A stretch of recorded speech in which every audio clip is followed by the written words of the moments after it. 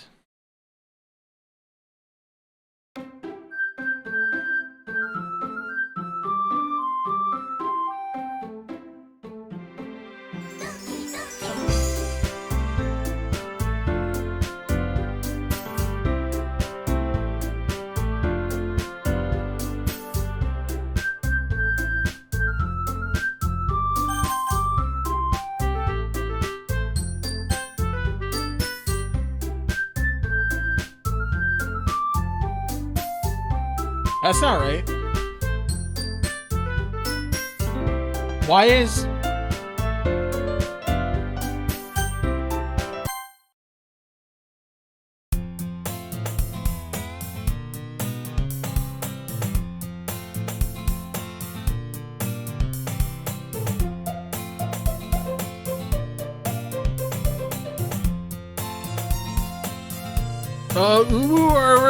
Daku's our idea divide. I see an annoying girl running towards me from the distance, waving her arms in the air like she's totally oblivious to any attention she might draw to herself.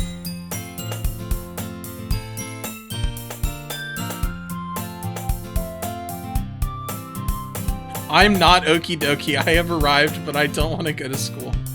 I understand that, Jacob V. Harland. Welcome on in. I'm sorry.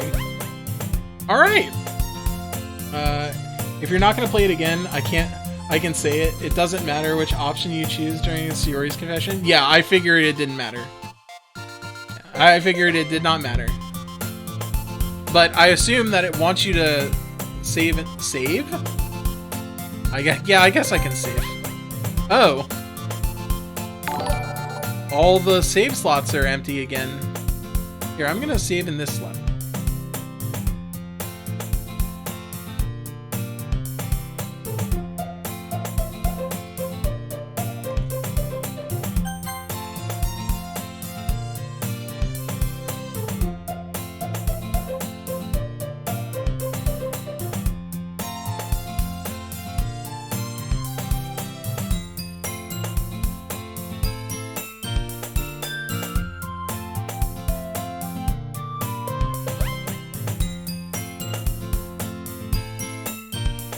Just in case something messes up, okay?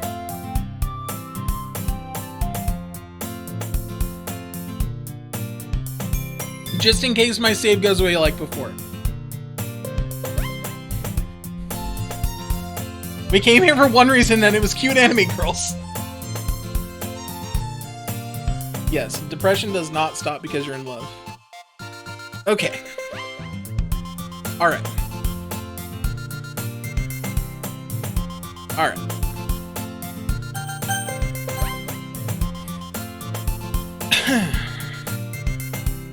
That girl is cubed divide ray, my neighbor and good friend since we were children. You know, the kind of friend you'd never see yourself making today. But it just kind of works out because you've known each other for so long. For so long?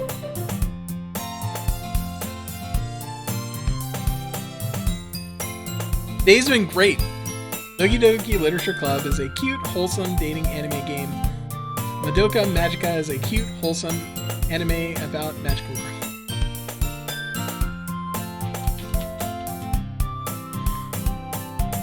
We used to walk to school together on days like this, but starting around high school, she would oversleep more and more frequently, and I would get tired of waiting up. But if she's gonna chase after me like this, I must feel better off running away. However, I just sign idle in my front of the crossword and let ill 3-eye Devirate catch up to me.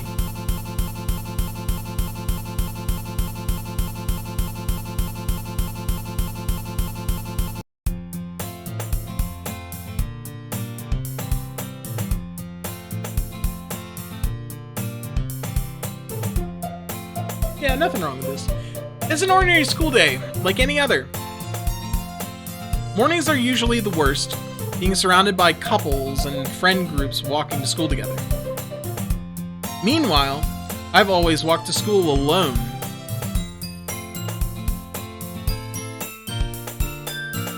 I always tell myself it's about time I meet some girls or something like that. But I have no motivation to join any clubs. I'm perfectly content just getting by on the average while spending my free time on games and anime. There's always the anime club, but it's not like there would be any girls in it anyway. The school day is as ordinary as ever, and it's over before I know it. Actually, hold on.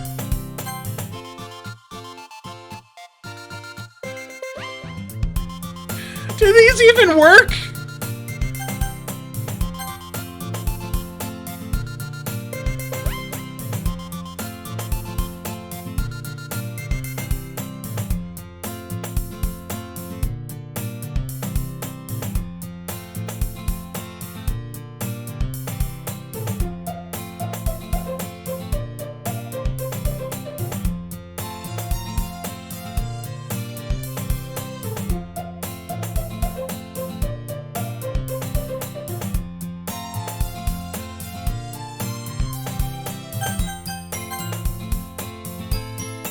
The school day is as ordinary as ever, and it's over before I know it.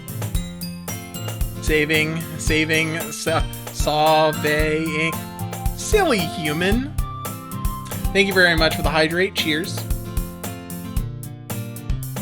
Also, if I didn't say Jacob V. Horrorland, thank you very much for the follow. I appreciate it. Appreciate all the new follows, guys, today. Glad you're enjoying it. So, for those of you who are new here, my name is Sword of Berserk.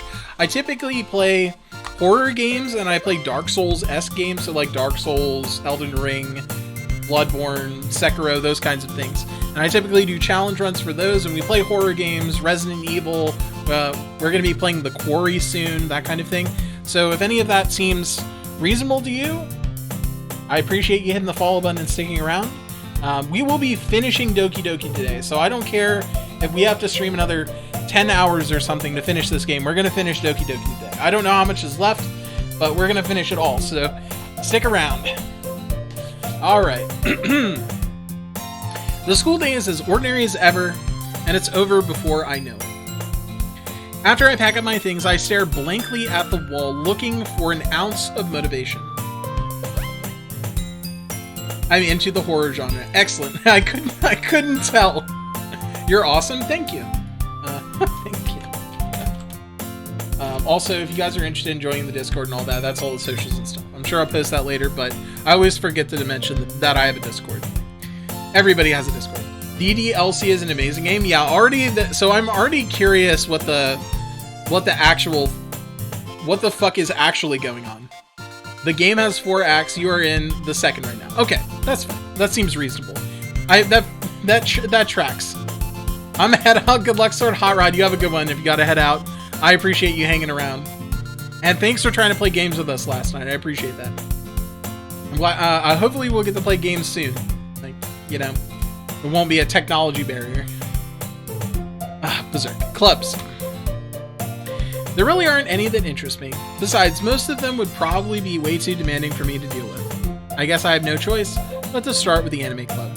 Berserk?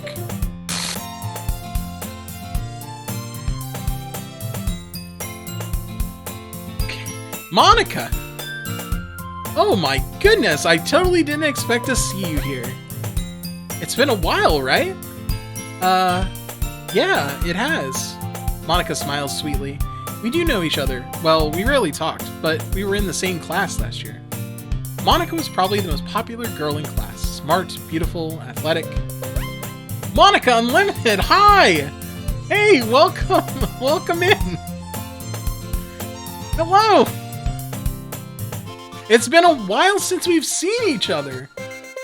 It's been a while since we've seen each other. We had that class last year, but man, I'm just so surprised that you're talking to me.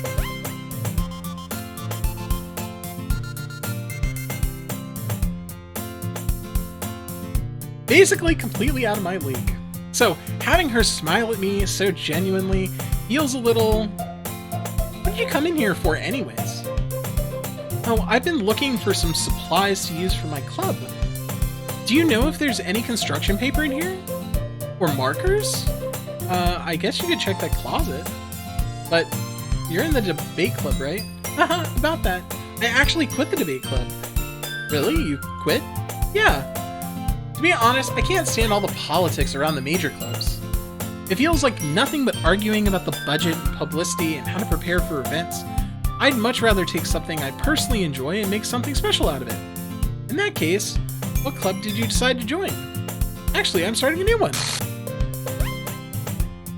A literature club. Literature? That sounds kind of dull. How many members do you have so far? It's kind of embarrassing, but there are only 3 of us so far. It's really hard to find new members for something that sounds so boring. Well, I can see that. But it's really not boring at all, you know? Literature can be anything. Reading, writing, poetry. I mean, one of my members keeps her manga collection in the club room. Wait, really? Yeah, it's funny, right? She always insists that manga is literature too.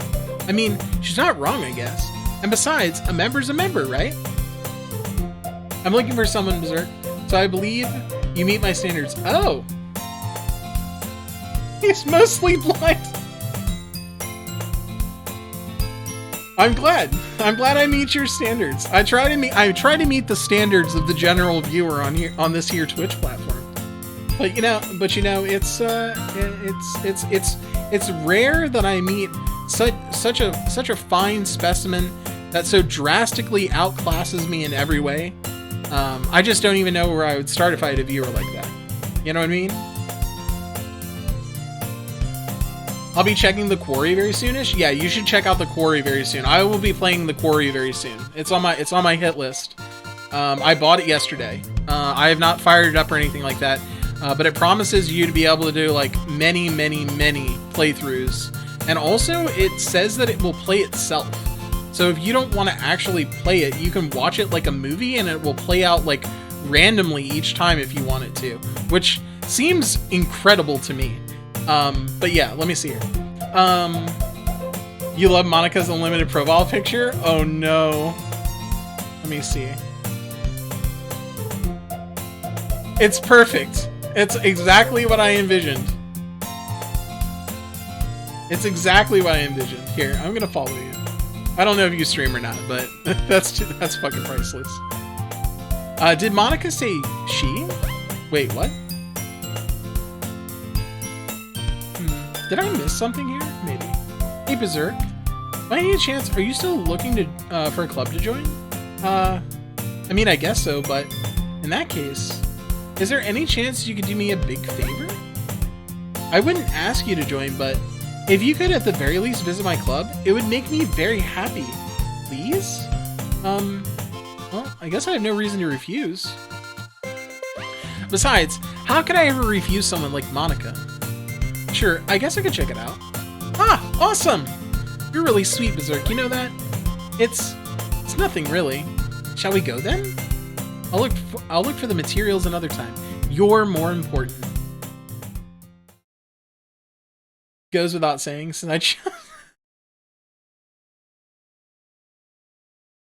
That's good. I would hope you would choose a profile picture that you would like. And thus, today marks the day I sold my soul to Monika and her irresistible smile. I timidly follow Monika across the school and upstairs, a section of the school I rarely visit, being generally used for third-year classes and activities. Monika, full of energy, swings open the classroom door. I was going to follow either way, but I was going to do it later. Why not now? Thank you very much for the follow. I appreciate that, Monika Unlimited. Thank you very much. And welcome on in. Let's see the alert. There you go. It's still there. It's still there, praising the sun. Praise it.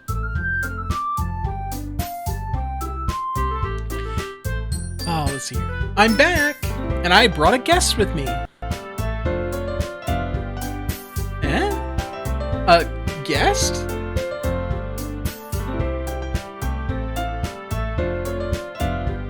You need more channel point redemptions? Yeah, I do need more channel point redemptions, but it's...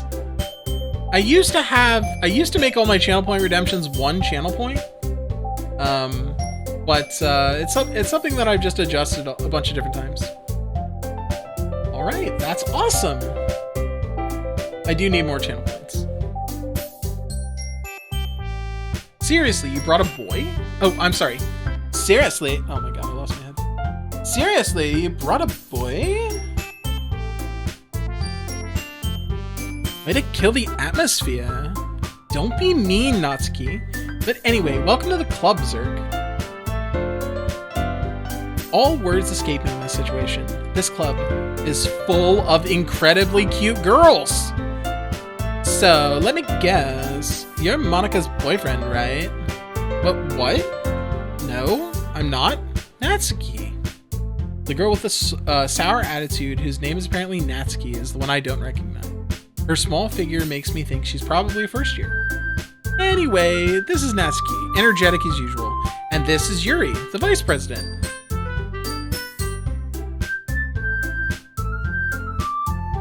Why do I feel Yuri is gonna get killed? Why do I feel like Yuri is gonna die this time? Oh. Okay, I'm gonna have to watch for shit like this in the background.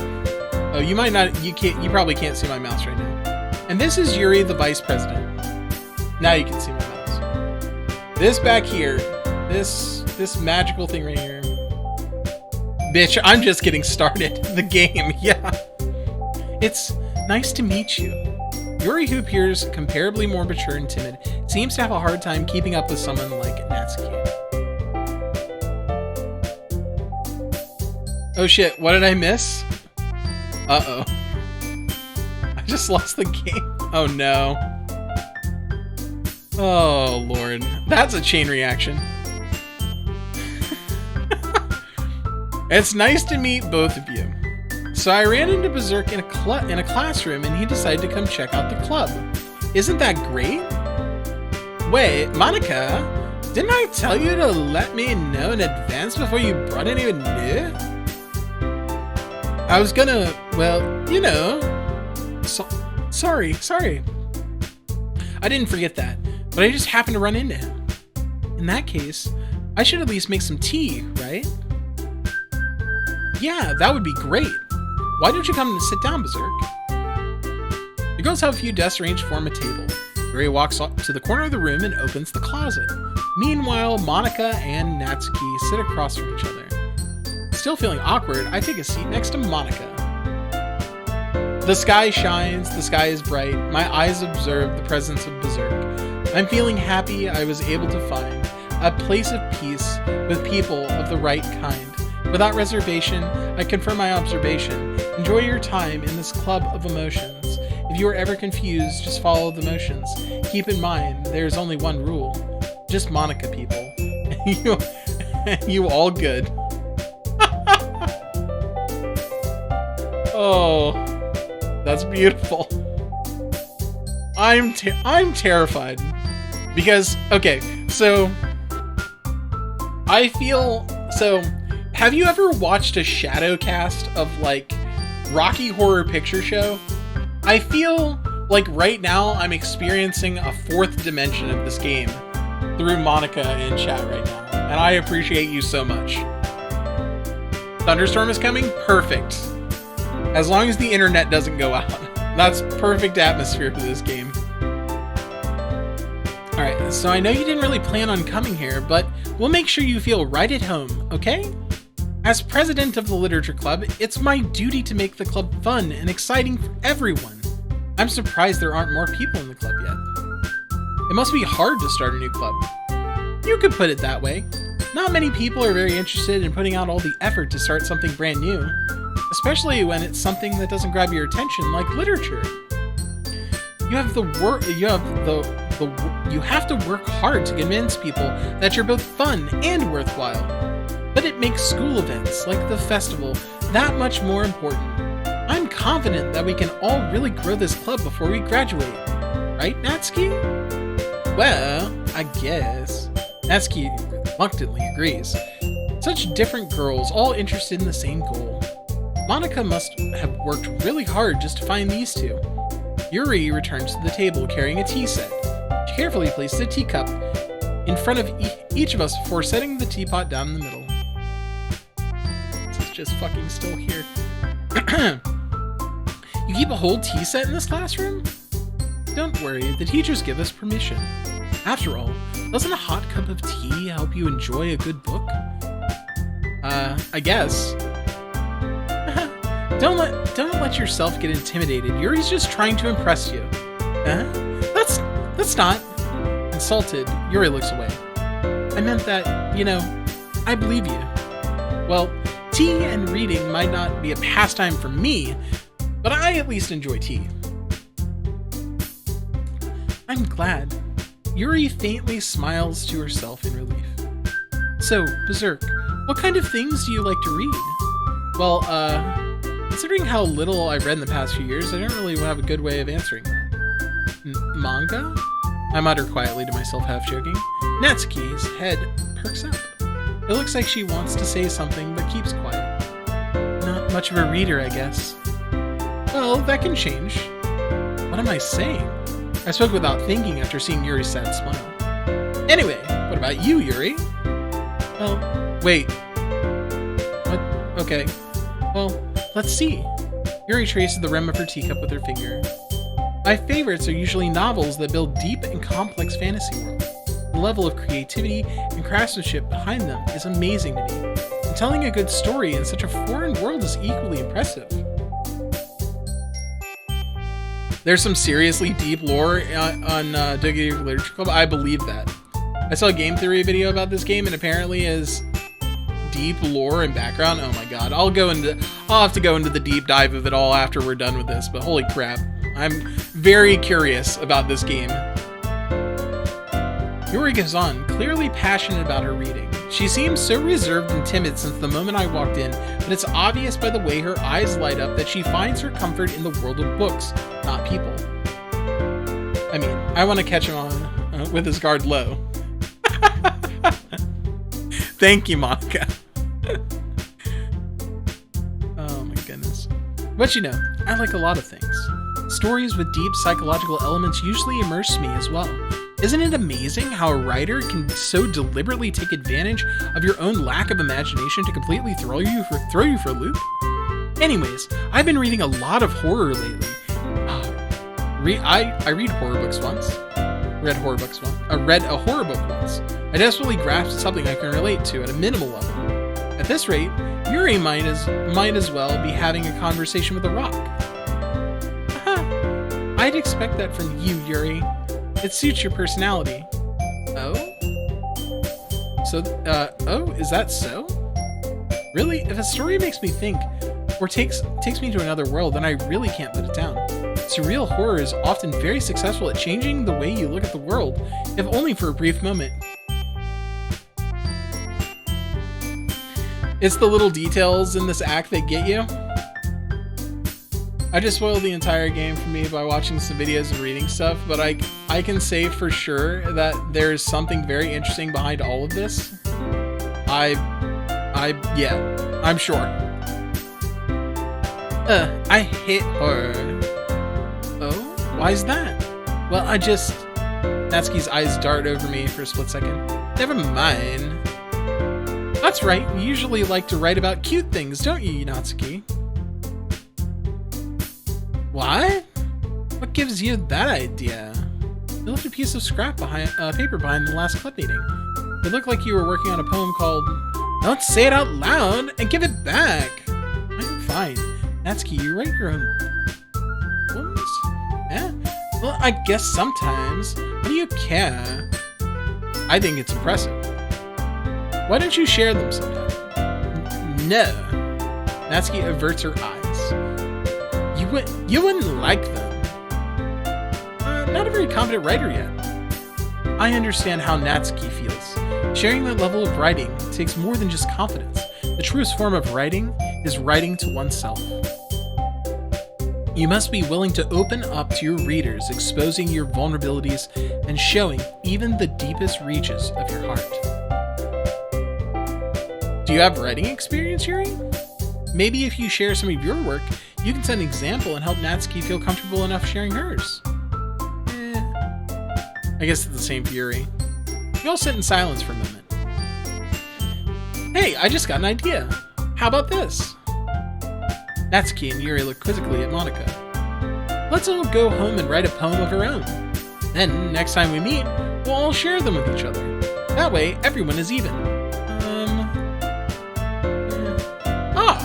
I mean, I thought it was a good idea. Well, I think you're right, Monika. We should probably start finding activities for all of us to participate in together. I did decide to take on the responsibility of vice president, after all. I need to do my best to nurture the club as well as its members. Besides, now that we have a new member, it seems like a good step for us to take. Do you agree as well, Berserk? Hold on, there's still one problem. What's that? Now that we've reached the most important topic, I bluntly come forth with what's been on my mind the entire time. I never said I would join this club. Monika may have convinced me to stop by, but I never made any decision. I still have other clubs to look at, and, I lose my train of thought. All three girls stared back at me with dejected eyes. But, I'm sorry, I thought, The girls exchange glances before Monika turns back to me. I guess I need to tell you the truth, Berserk. The thing is, we don't have enough members yet to form an official club. We need 4. And I've been trying really, really hard to find new members. And if we don't find one more before the festival, I'm defenseless against these girls. How am I supposed to make a clear-headed decision when it's like this? I'd feel terrible for letting everyone down in this situation. And besides, the club itself seems pretty relaxed. So if writing poems is the price I need to pay in order to spend every day with these beautiful girls... Right. Okay, I've decided then. I'll join the literature club. One by one, the girls' eyes light up. Oh my goodness, really? Do you really mean that, Berserk? Yeah. It could be fun, right? You really did scare me for a moment. I mean, if you really just left after all this, I would be super pissed. Please be our 4th member. If books is more your thing, I'm sure Yuri can help you get up to speed. There you go. You want to join the literature club? There you go. Everybody is welcome to join the literature club.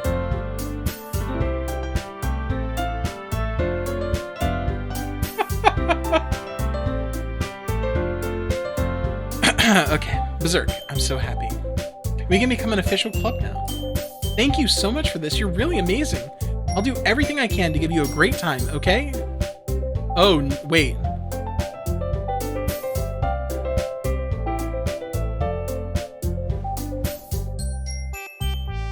Okay, that was weird. Thanks, I guess. Okay, everyone. I think with that, we can officially end today's meeting on a good note. Everyone remember tonight's assignment.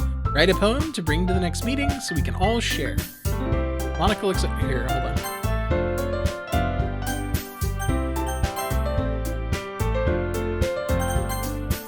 Monika looks over at me once more. Berserk, I look forward to seeing how you express yourself.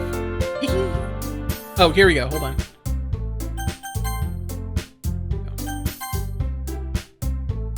Can I really impress the class star Monika with my mediocre writing skills? I already feel the anxiety welling up inside of me. Meanwhile, the girls continue to chit-chat as Yuri cleans up the tea set. I guess I'll be on my way then. Okay, I'll see you tomorrow then. Can't wait.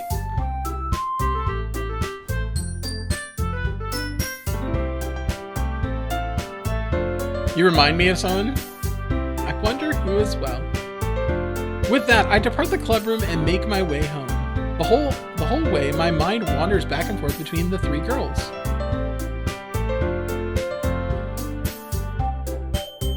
Natsuki, Yuri, and of course Monika. Will I really be happy spending every day after school in a literature club?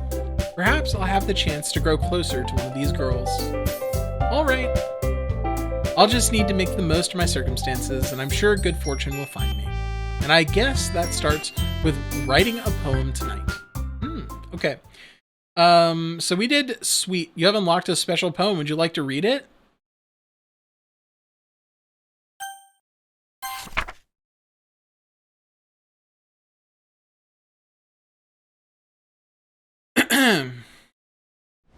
I can't convince myself to go to therapy when I'm the happiest I've ever been. I'd rather keep this up until I blow my cover and someone takes me to the emergency room. That's not a... That is not a...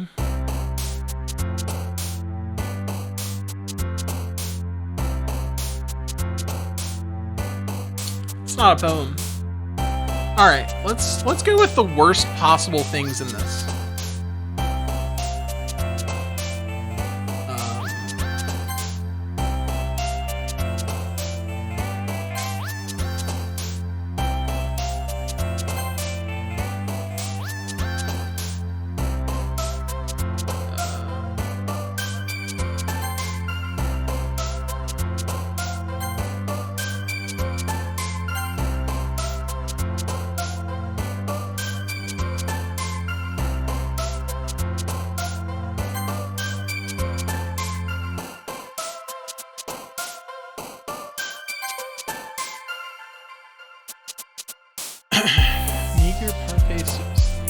We're picking the worst ones.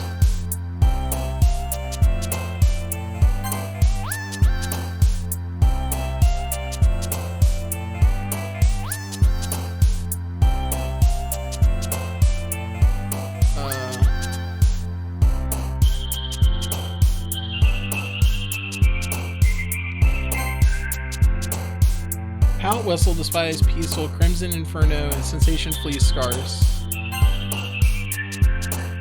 Oh god. So you can find out what things that they're dealing with when you pick the negative emotions too. Jesus.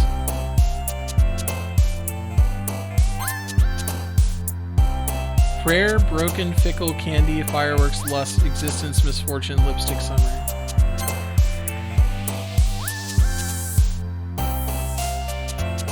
Grief, Forgive, Ocean, Pain, Frighten, Universe, Sunny. Afterimage, Nature, Tenacious, Incapable. Dead, Cry. Anger, Treasure, Eternity. Socks, Starscape, Wonderful Breeze, Sparkle, Atone, Bunny. Ambient, Contamination, Hop, Flower, Kitty Clouds, Graveyard, Skipping, Warm Destiny. Heartbeat, Shame, Dream, Spinning, Headphones, Pink, Horror, Stick. This is gonna make her jump. Okay. Okay.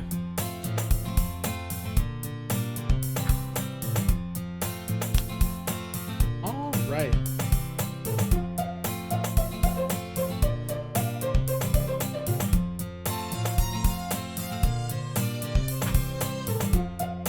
All right.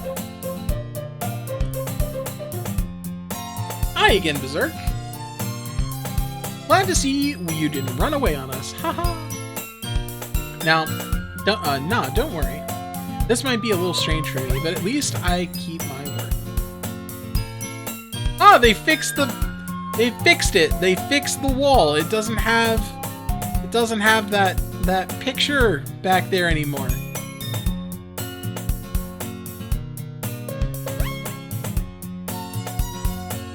I was last to come in, so everyone else is already hanging out. Thanks for keeping your promise, Berserk. I hope this isn't too overwhelming of a commitment for you. Making you dive headfirst into literature when you're not accustomed to it.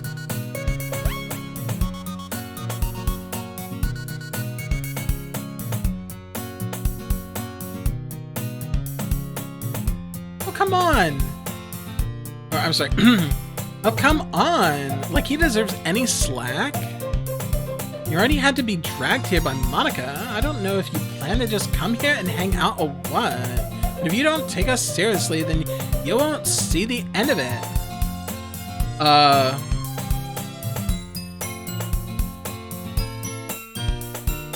Could you get behind?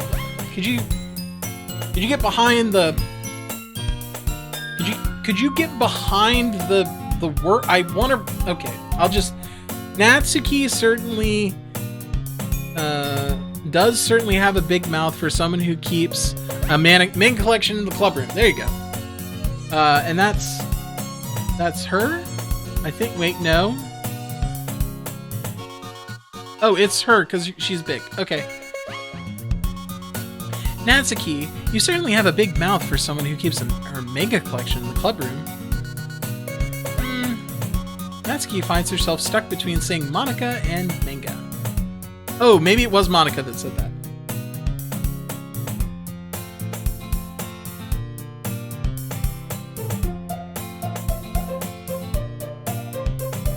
Had to get rid of it. Hope you don't mind.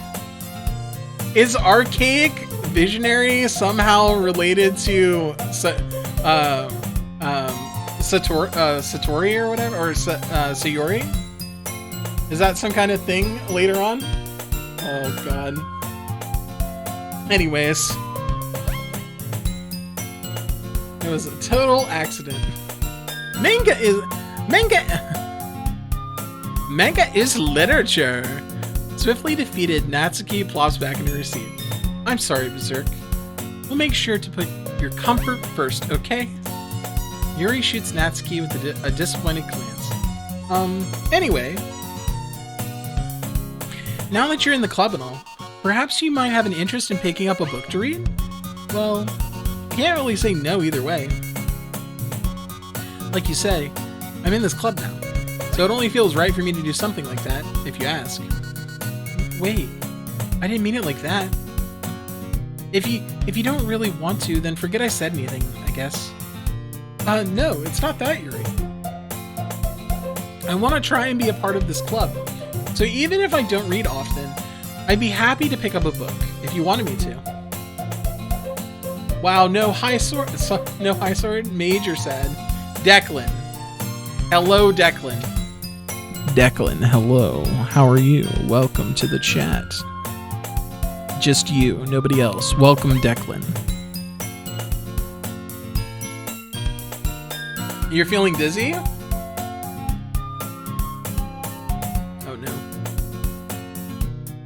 Is the class leaning sideways a bit? It is. It does definitely have an angle to it, doesn't it?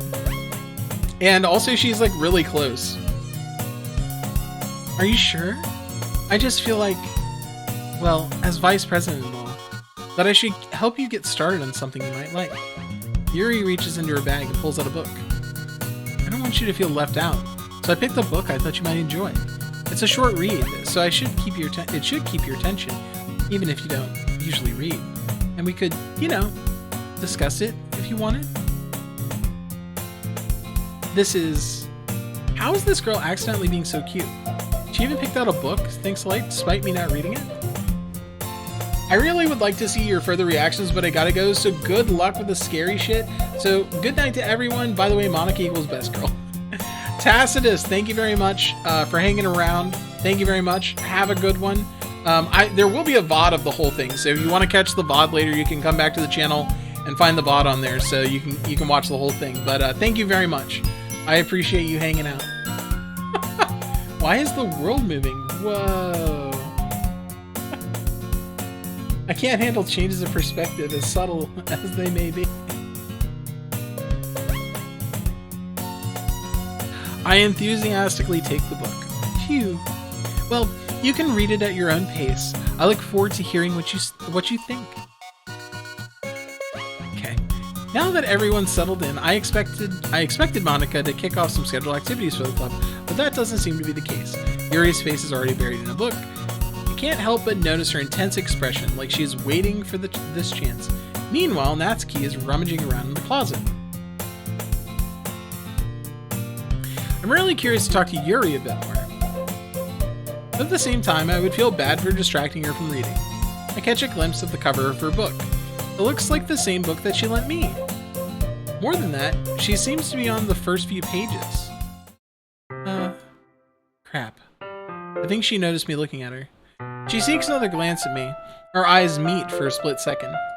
But that only makes her hide her face deeper in her book. Sorry. I was just spacing out. I muttered this, sensing I made her uncomfortable.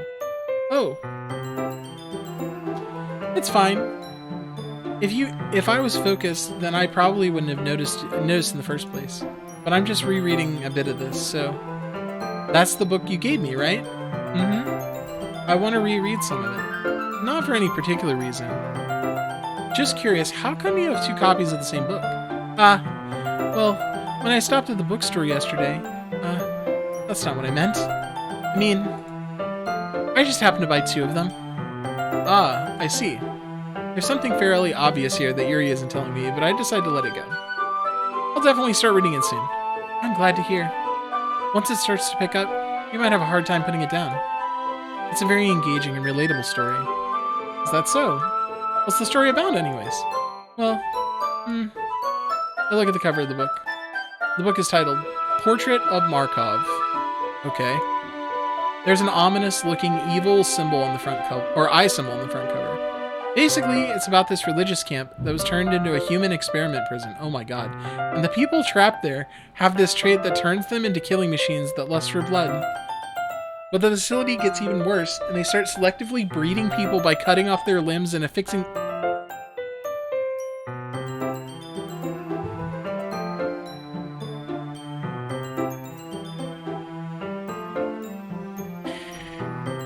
Oh, that might be a little bit of a spoiler. But anyways, I'm really into it. The book, I mean. Not the thing about the limbs. That's kind of dark, isn't it? You made it sound like it was going to be a nice story, but that dark turn came from out of nowhere. So it's pretty obvious to me that Monika is something is up with Monika. But I don't know why. They're trying to make it seem like Yuri is the one that has all the reasons. Oh, different to what you asked? Wait, what did I miss?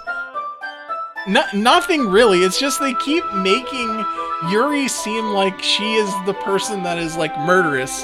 But that can't possibly be I don't even know. Anyways. Are you not a fan of that sort of thing, Berserk? No, it's not that. I mean, I can definitely enjoy these kinds of stories, so don't worry. I hope so. Yeah, I totally forgot that Yuri is into these things. She's so shy and recluse on the outside, but her mind seems to be completely different. The dark taste of something is a good thing? Yes. I think Yuri has issues. I'm pretty sure all the characters have issues, but that's okay.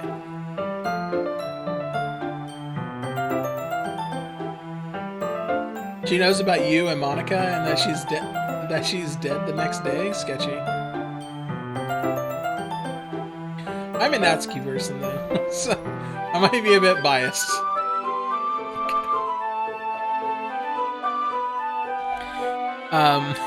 It's just that this kind of story, it's the kind that challenges you to look at life from a strange new perspective.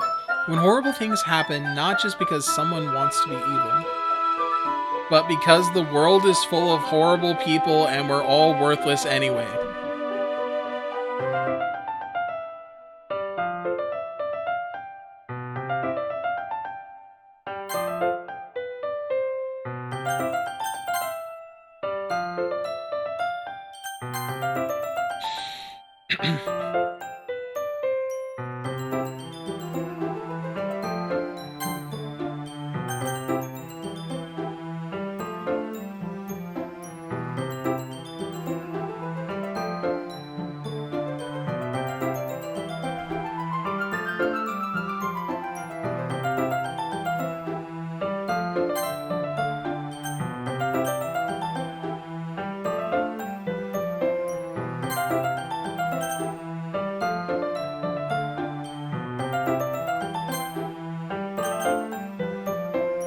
And suddenly...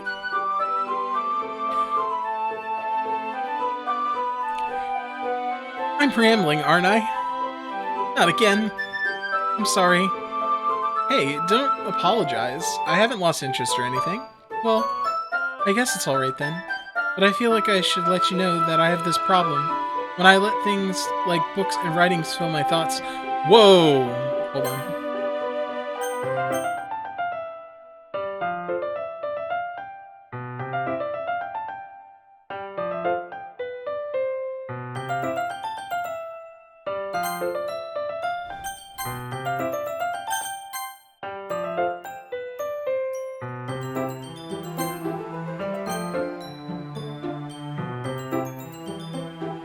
My whole body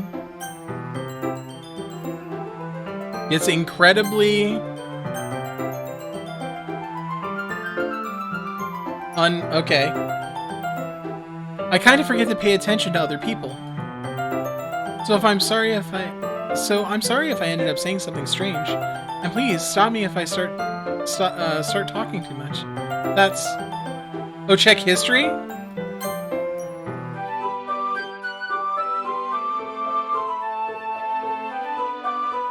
Oh, okay, that's good.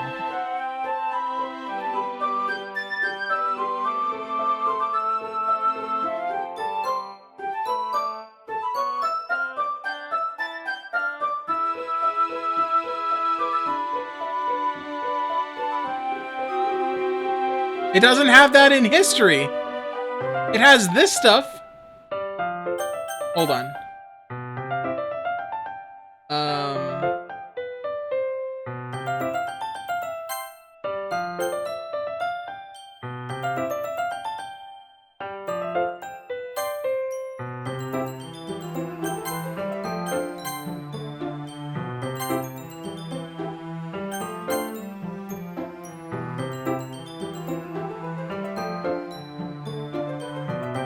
Okay.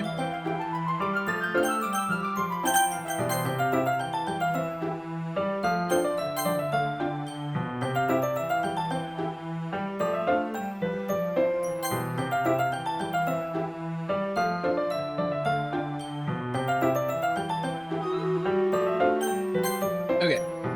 So I'm sorry if I end up saying something strange. And please stop me if I start talking too much. That's... I don't think you need to worry. That just means you're passionate about reading. The least I can do is listen. It's a literature club after all. That's true. In fact, I might as well get started reading it, right?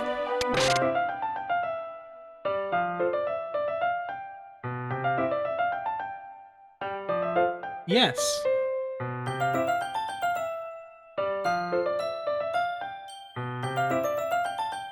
No, that's okay. I'm fine. You give me some detective vibes.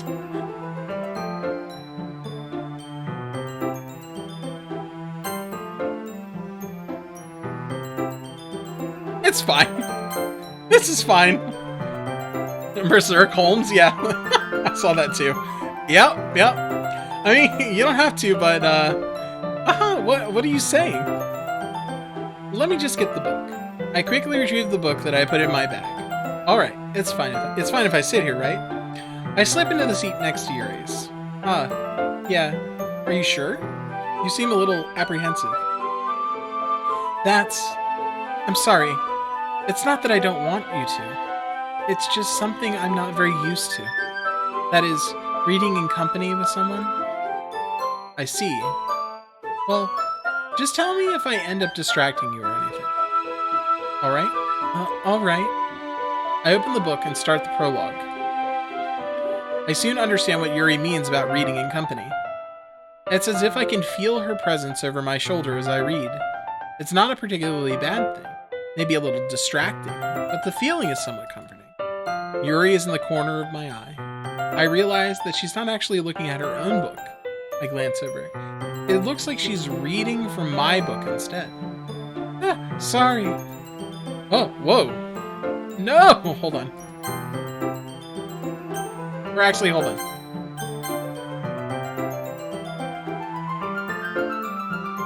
Okay.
It's blank!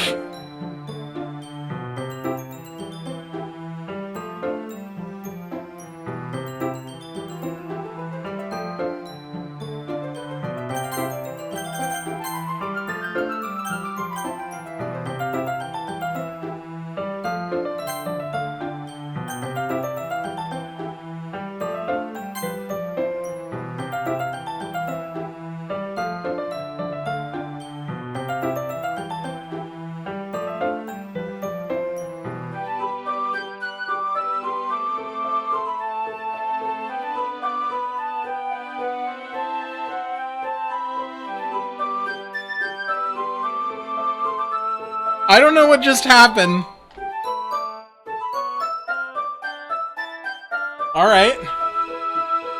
I was just breathing in the feeling of your body heat. Heat, eat.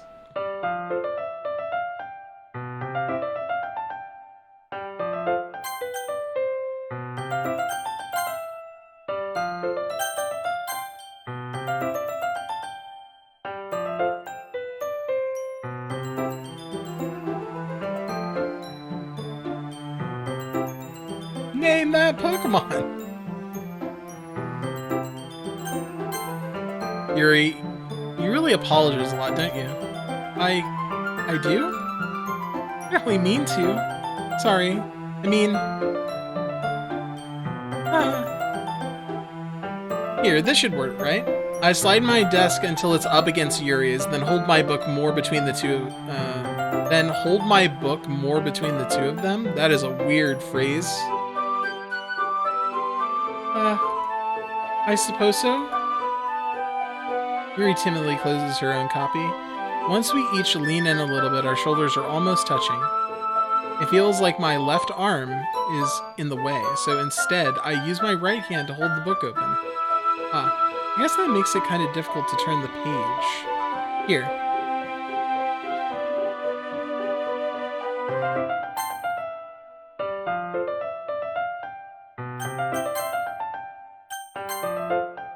Yuri takes her left arm and holds the left side of the book between her thumb and forefingers.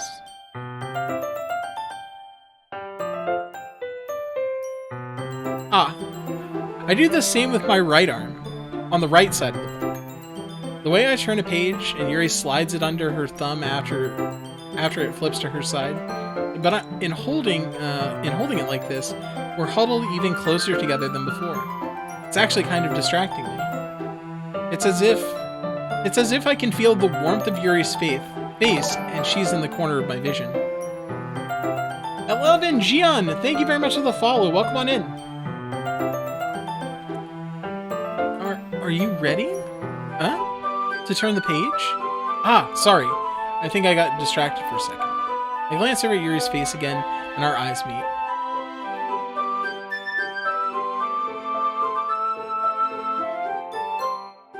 I don't know how I'll be able to keep up with her.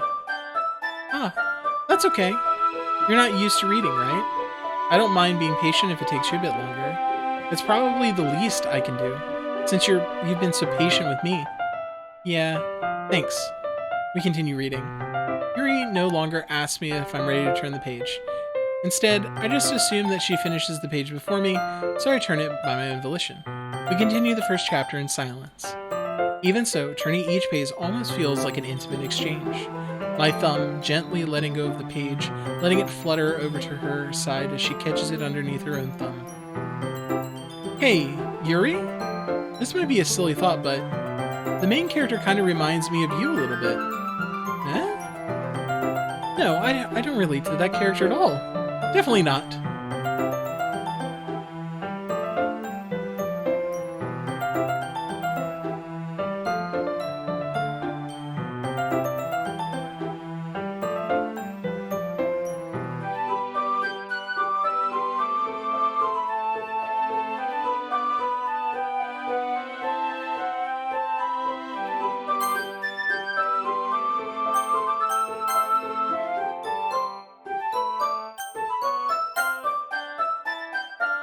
Nothing to see here? Nothing to see here? Really?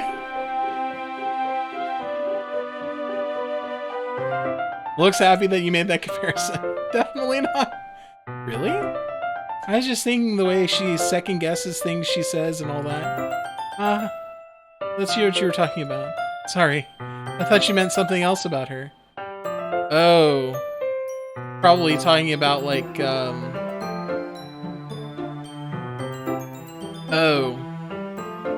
Oh, I get it. So whatever her thing is.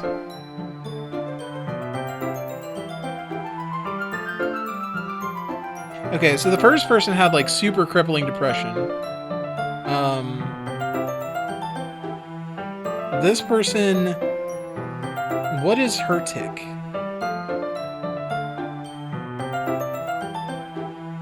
So this is a thing about, like, cutting off arms and legs and stuff like that and putting them together, and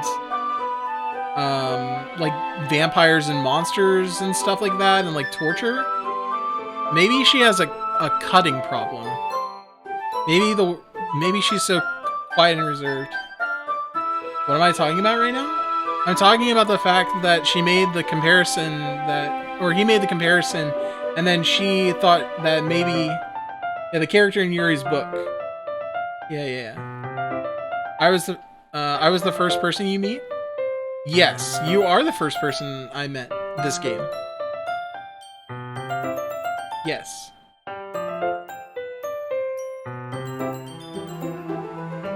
Yeah, anyways. I thought you meant something else about her. Something else? Never mind. We didn't even get that far yet. So I don't know what came into my head. Yuri, are you feeling alright? Yuri's been a little fidgety ever since we started reading. You can rest if you're feeling sick or something. Your breathing is a little... My breathing? Yuri puts her hand on her chest as if to feel her heartbeat. I didn't even notice. Anyway, I'm fine. I just need some water. Alright, don't push yourself. Yuri stands up and practically rushes out of the classroom.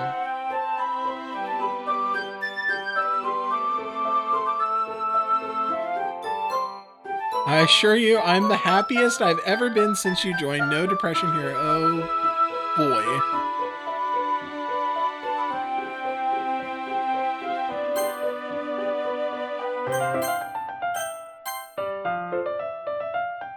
What on earth was that about? Berserk? Did something happen just now? Eh? I have no idea. Yuri was acting a little strange, I guess. So you don't know anything? Sorry, I can't say I do. Are you worried about her? Oh, no, not really. I was just making sure that you didn't do anything to her. No, nothing. Oh, don't worry, I believe you, silly. Yuri just does this sometimes, so it's nothing alarming. Alright, if you say so. Anyway, why don't we start with sharing our poems with each other? Eh? Shouldn't we wait for Yuri? Well, she might be a while, so I figured we'd get started without her. Oh god. She's going to cut in private so that she can release her... Oh wow. Okay. Yeah, I was just asking. I stand up. I make a mental note of where I left off in the book, then slip back in my bag.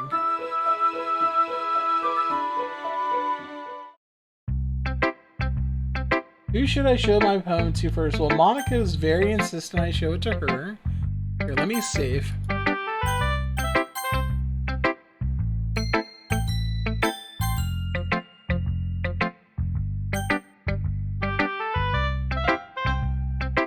She's the killer. You heard me. I don't like her. There they are, officer, right there. Oh, no. I should start with Monika. Yesterday, she seemed eager to read my poem, and I want her to know I'm putting in effort. Hi, Berserk. Having a good time so far? Yeah. Good, glad to hear it. By the way, since you're new and everything, if you ever have any suggestions for the club, like new activities or things we can do better, I'm always listening. Don't be afraid to bring things up, okay? Always listening. She's always listening. Alright, I'll keep that in mind. Of course, I'll be afraid to bring things up. Of course. I'm much better off going with the flow until I get more settled in. Anyway, want to share your poem with me? It's kind of embarrassing, but I guess I have to. Don't worry, Berserk. We're a little embarrassed today, you know? We're all a little embarrassed. Well, yeah, okay, that makes sense. We're sharing poems. But it's that sort of barrier that we'll all learn to get past soon. Yeah, that's true. I hand Monika my poem. Great job, Berserk.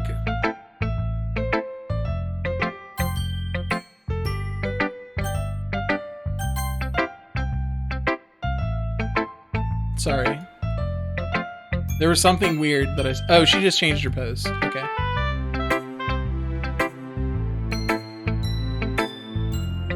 Okay. Anyway, want to share your poem with me? It's kind of embarrassing, but I guess I have to.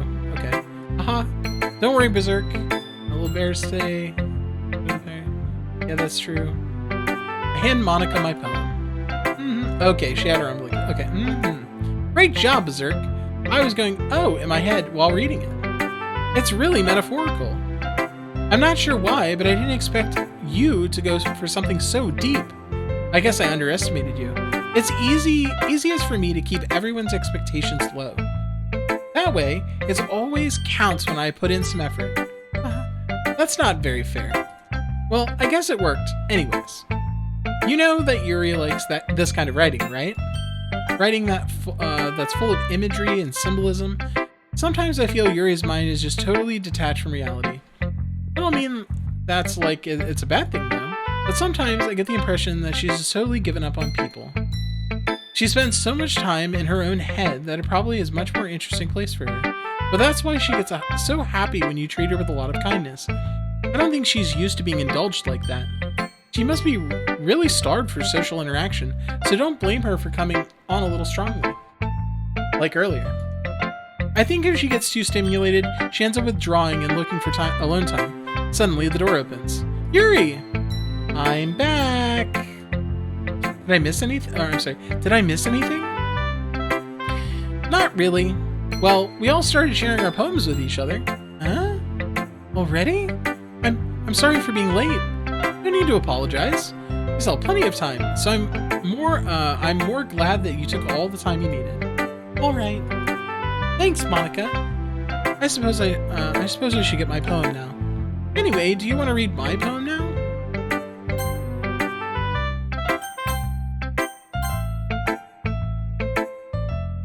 Don't worry, I'm not very good. You sound pretty confident for someone who claims to not be very good. Well, that's because I have to sound confident. That doesn't mean I always have to feel that way, you know? I see. Well, let's read it then.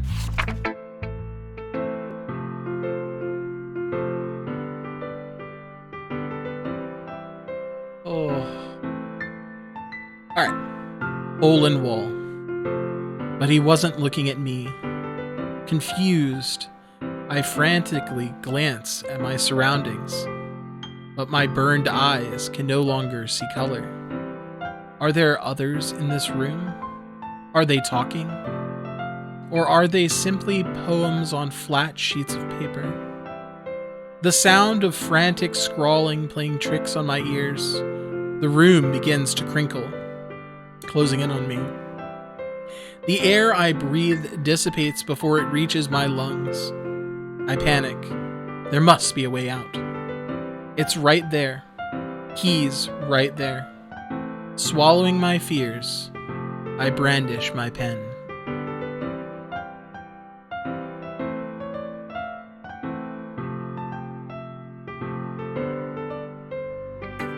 So, what do you think?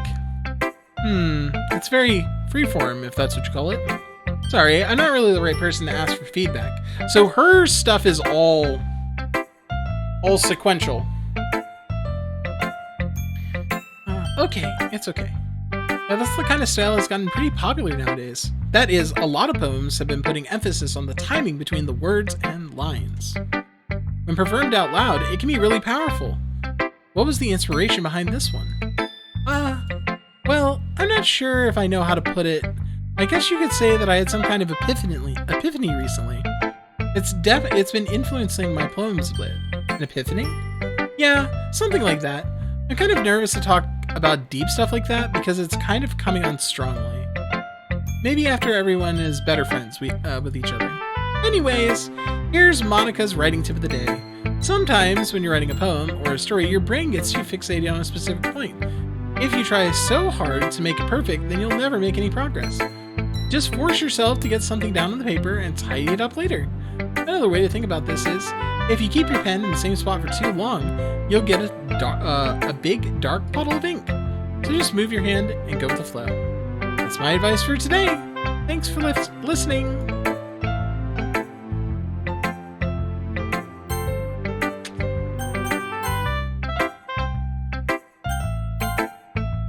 Alright. Yuri.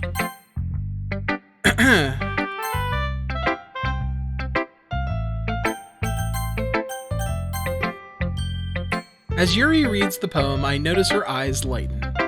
Exceptional. What was that? Did I say that out loud? Yuri first covers her mouth, but then ends up covering her whole face. Oh, skips over the dialogue you've seen already? Ah, okay. He's going to hate me. You really didn't do anything wrong, Yuri. I guess you're right. What am I getting so nervous for? Yuri takes a breath. So, what kind of writing experience do you have? Your use of imagery and metaphors indicates you've written a lot of poetry before. Really? Wow, that's a huge compliment coming from you. This is actually my first time, really. Huh? Yuri stares at me blankly, then looks at my poem again. Well, I know that. I just meant, Yuri trails off, unable to find an excuse. She traces her finger along the words in the poem, as if breaking it down more thoroughly. Yeah, okay. This is the reason I was able to tell. It's just that there's specific writing habits that are usually typical of new writers. And having been through that myself, I kind of learned to pick up on them. I think the most noticeable thing I recognize in new writers is that they try to make their style very deliberate. In other words, they tend to pick a writing style separate from the topic matter, and they form-fit the two together. The end result is that both the style and the expressiveness are weakened. Once Yuri finds her train of thought, it's as if her demeanor totally changes. Her stammering is completely gone, and she sounds like an expert. Of course, that's not something you can be blamed for. There's so many different skills and techniques that go into writing even a simple poem. Not just finding them, building them, but getting them to work together is probably the most challenging part. It might take you some time, but it all comes with practice and learning by example and trying new things. Oh no, what degeneracy is this? If you're not familiar with Doki Doki Literature Club, there's a description for you. I also hope that everyone else in the club gives you valuable feedback. Natsuki can be a little bit biased, though. Biased? How? Well, never mind. I shouldn't be talking about people like that. Sorry. It's fine. It's fine. I'm not sure if Yuri is apologizing to herself, to me, or to Natsuki. But do you mind if I read your poem now? Please do. I'd love to share my thought process behind it.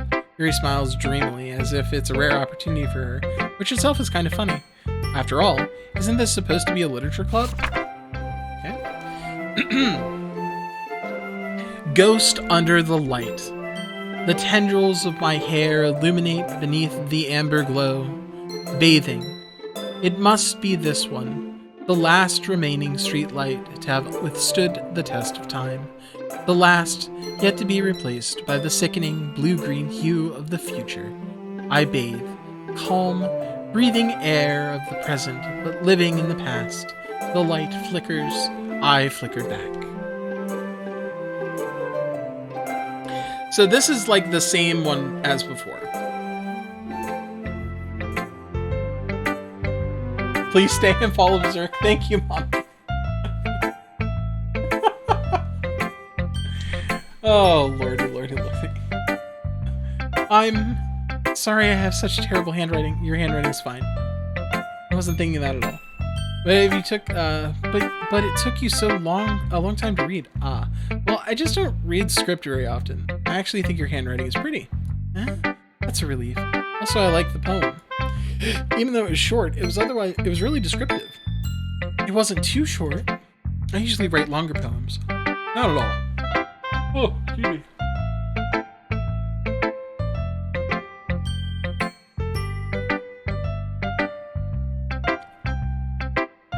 I'm really glad you like it.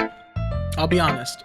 Since it's our first time sharing, I wanted to write something a little more mild. Something easy to digest, I suppose. Are you into ghosts, Yuri? Actually, the story isn't about a ghost at all, Berserk. Really? I must have totally missed the point. Well, I suppose you did only glance over it after all. But remember that poets often express their own thoughts, feelings, and experiences in their work. They usually do more than tell simple stories or paint a picture. In this case, perhaps the subject of the poem is only being symbolically compared to a ghost, lingering in her past, remaining place of comfort, unable to let go of the past, and soon to be left with nothing. That's a lot more solemn way of putting that. I hadn't even thought of that. That's impressive. Huh? It's nothing really. Yours was impressive too, so nah. If anything, I could probably learn a thing or two from you. You think so? Yeah, of course. You know, I was really nervous about doing all this, but in the end, I enjoyed it. I'm going to keep doing my best for you, Berserk. Me too.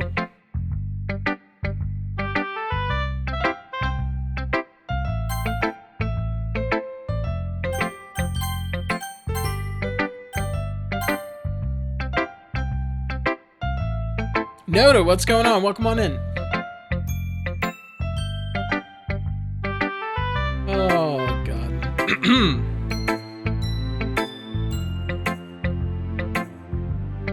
Berserk, if you're not going to take this club seriously, then go home.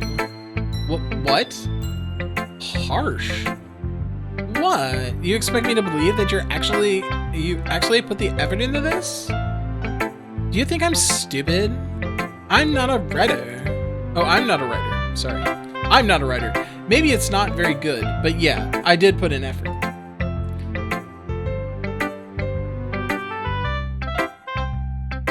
We all start somewhere, right?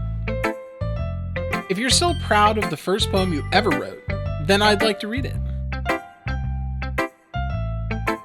Painful to think about. Fine. Well, sorry. You'll get better anyway. I tell you what to improve, but you're better off just trying again. Fair enough. Well, to each their own, I guess. Anyway, I guess I'll share mine now. Knowing you, you'll probably think it's stupid. I've read this one before. Once more, a dramatic reading of Eagles Can Fly. Monkeys can climb. Crickets can leap. Horses can race. Owls can seek. Cheetahs can run. Eagles can fly. People can try. But that's about it.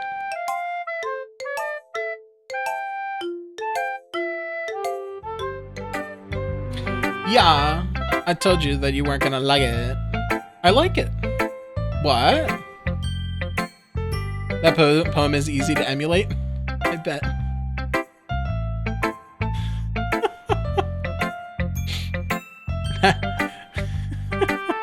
Just be honest. I am. Why are you so convinced I wouldn't like it? Well, because everyone in high school thinks that writing has to be all sophisticated and stuff. So people don't even take my writing seriously. But isn't the point of poems for people to express themselves? Your writing style wouldn't make your message any less valid. Yes, exactly! I like when it's easy to read, but it hits you hard. Like in this poem. Seeing everyone around you do great things can be really disheartening. So I decided to write about it. Yeah, I understand. But the other nice thing about simple writing is that it puts more weight on the wordplay. Like, I set up for a rhyme at the end, but... I set up for a rhyme at the end and then made it fall flat on purpose. It helps bring out the feelings in the last line. So you did.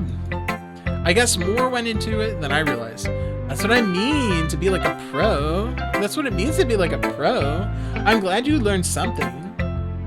Didn't expect that coming from the youngest one here, did you? Or didn't expect that coming from the youngest one here, did you? Cats can meow, dogs can bark, Berserk can save, lions can... I can save, but the save is pointless. Yeah, I guess not.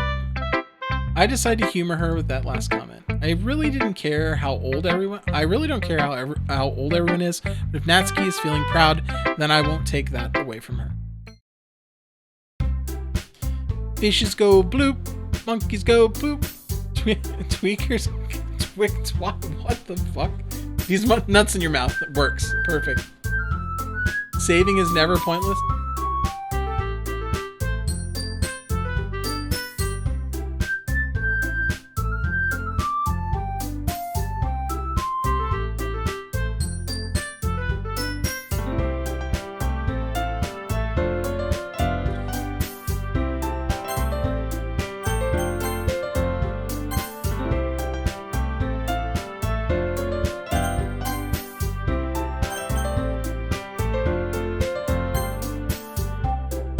Phew. Guess that's everyone. I glanced around the room. That was a little more stressful than I anticipated. It's as if everyone is judging me for my mediocre writing abilities. Even if they're just being nice, there's no way my poems can stand up to theirs. This is a literature club after all. I sigh. I guess that's what I ended up getting myself into. Across the room, Monika is writing something in her notebook. My eyes land on Yuri and Natsuki. They gingerly exchange sheets of paper, sharing their respective poems. As they read in tandem, I watch each of their expressions change. Natsuki's eyebrows furrow in frustration. Meanwhile, Yuri smiles sadly. What's with this language? Did you say something? Oh, it's nothing.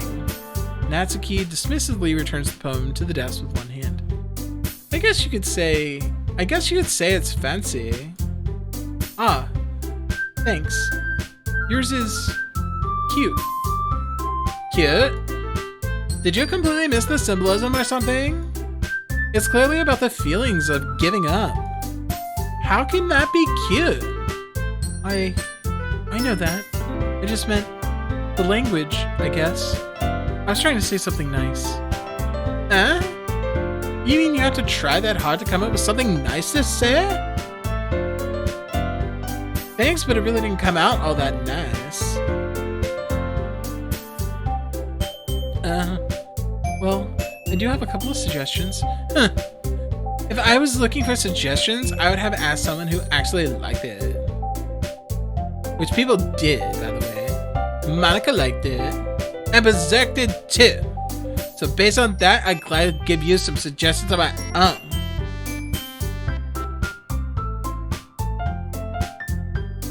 The link's not working? It should. That link should work.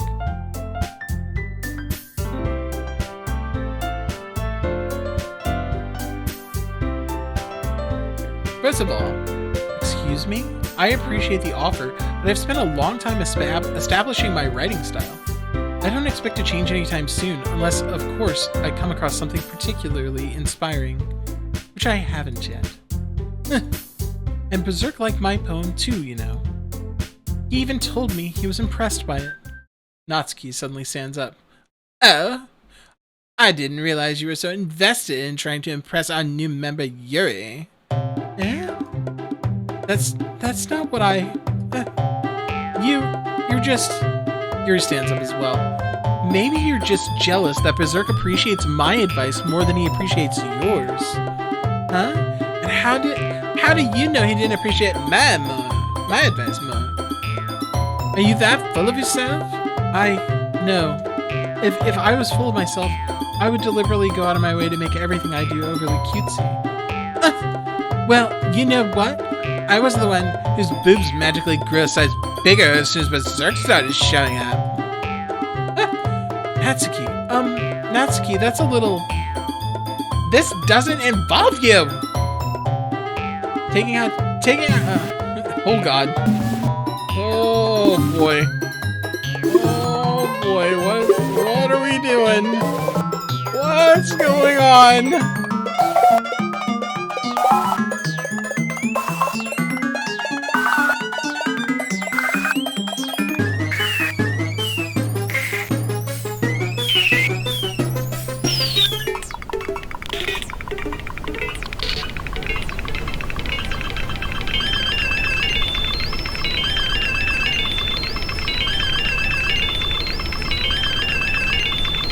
Thank you, Streamlabs, for that very, timely warning.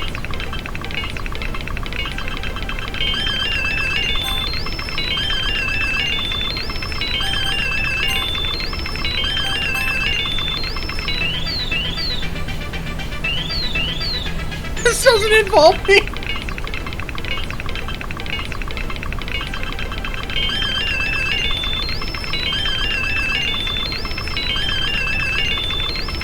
Taking out your own insecurities on others like that.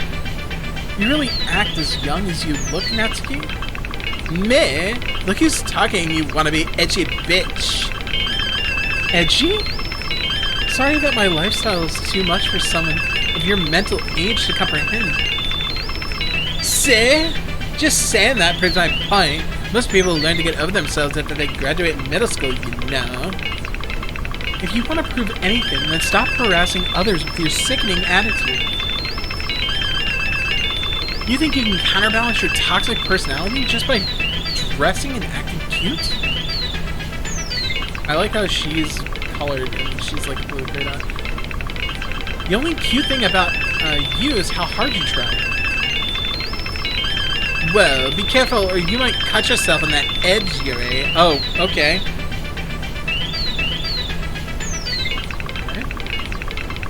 Oh, my bad. You already do, don't you? Oh, wow. Did you accuse me of cutting myself? What the fuck is wrong with your head? Yeah, go on. Let Berserk hear everything you really think. I'm sure he'll be head over heels for you after this. Suddenly, Yuri turns towards me as if she noticed I was standing there. Berserk? She's just trying to make me look bad. That's not true. She started it.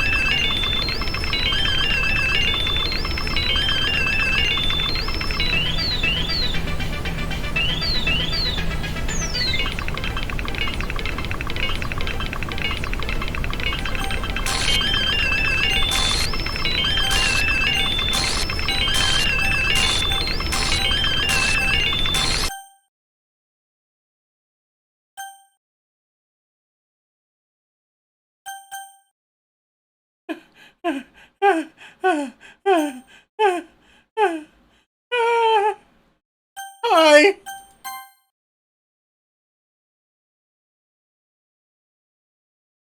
Hi, Monica.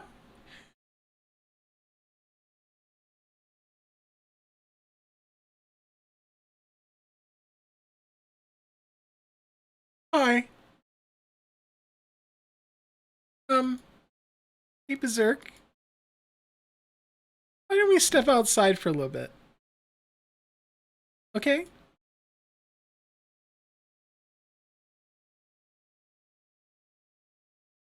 Sorry about that. They really shouldn't have tried to get you involved. It's probably better for us to stay out of this. We'll go back inside once they're done yelling. Okay. Some president I am, right? I can't even confront my own club members properly. I just wish I was able to be a little more assertive sometimes. But I never have it in me to put my foot down against others. You understand, right? Anyway, if this makes you want to spend less time with the others, then that's fine. I'd be happy to spend time with you instead. Suddenly, Natsuki runs out of the classroom. She quickly runs away. Oh dear. Well, it looks like they're done. I I didn't mean it. I didn't mean it. I didn't mean it. Yuri is rocking back and forth in her chair, or rocking back and forth in her desk with her palms on her forehead. Yuri? I didn't mean it. I believe you. I have no idea what Yuri might have said to Natsuki, or did. Berserk, please don't hate me. Please. I'm not like this. There's something wrong with me today. It's fine, Yuri. We know you didn't mean it. Besides, I'm sure Natsuki will forget all about it by tomorrow. How do you know what she said? Other than you hear everything, right? You hear everything? You hear everything? All right, Monica. Have a nice meal. Oh, lunch, lurking time. Got to get dinner. Archaic visionary. Have a good food consuming time. And thank you very much for lurking. I appreciate that as well. Oh, okay.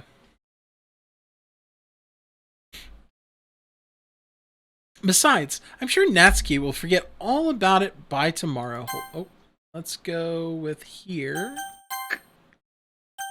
Return. Completely. Anyway, the meeting is over, so you can go home if you want. Yuri looks at me like she wants to say something, but she keeps glancing at Monica. You can go first, Monica. I'd like to stay a bit longer. I'm the president, so I should be the last one out. I'll wait for you to be done. Oh. Well, I'm vice president, so please let me take that responsibility today. Kind of sounds like you don't want me around for something, Yuri. It's it's not that. It's not that. I just I didn't get much of a chance to discuss my book with Berserk. It would just be embarrassing with you listening. I guess I don't really have a choice, do I? I'm sorry for causing trouble.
Okay.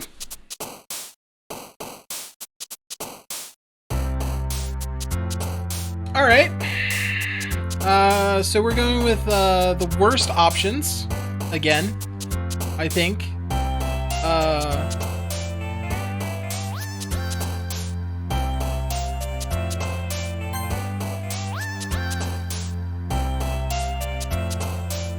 What did I want to see? I don't know what I wanted to see. I just wanted to see. I just wanted to see. At some point in editing this, I will watch it frame by frame and I'll figure out what it says, but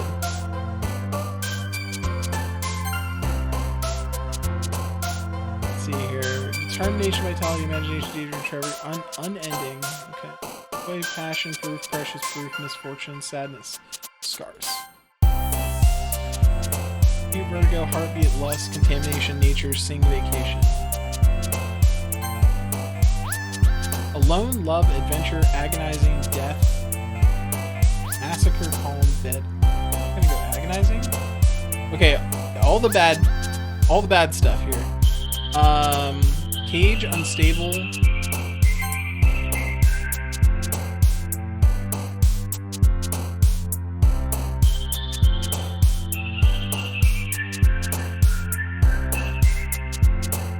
Will I upload it to YouTube? Possibly. Possibly. I have a YouTube channel. We've got to choose this one, right?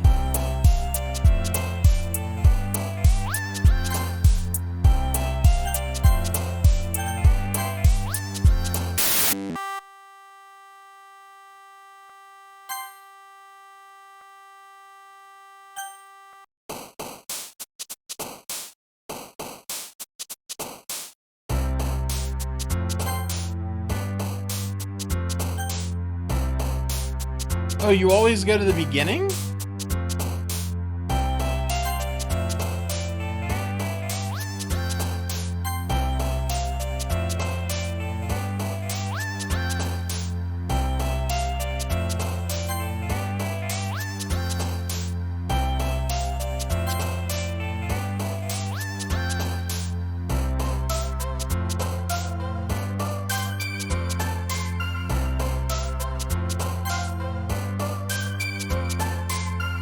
Okay.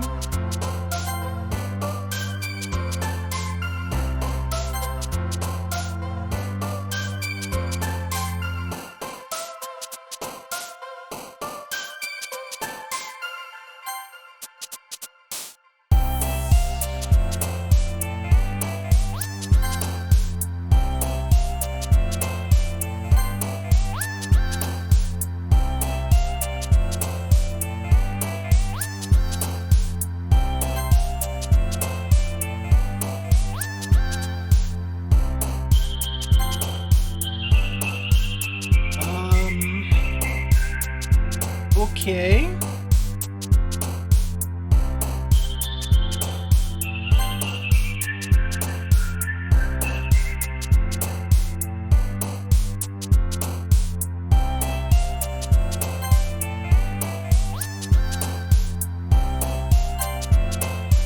Wait, so it didn't do the thing again.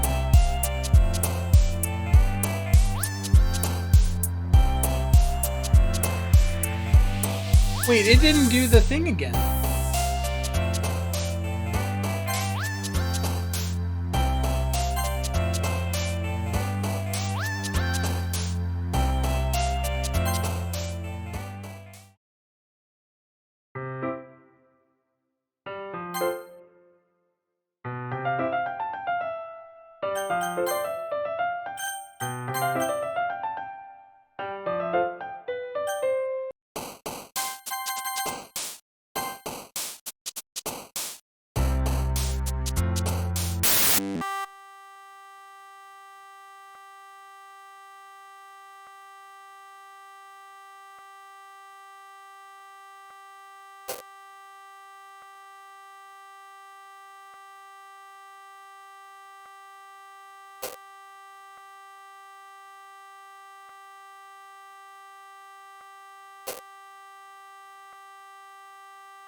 Another day passes, and it's time for the club meeting already.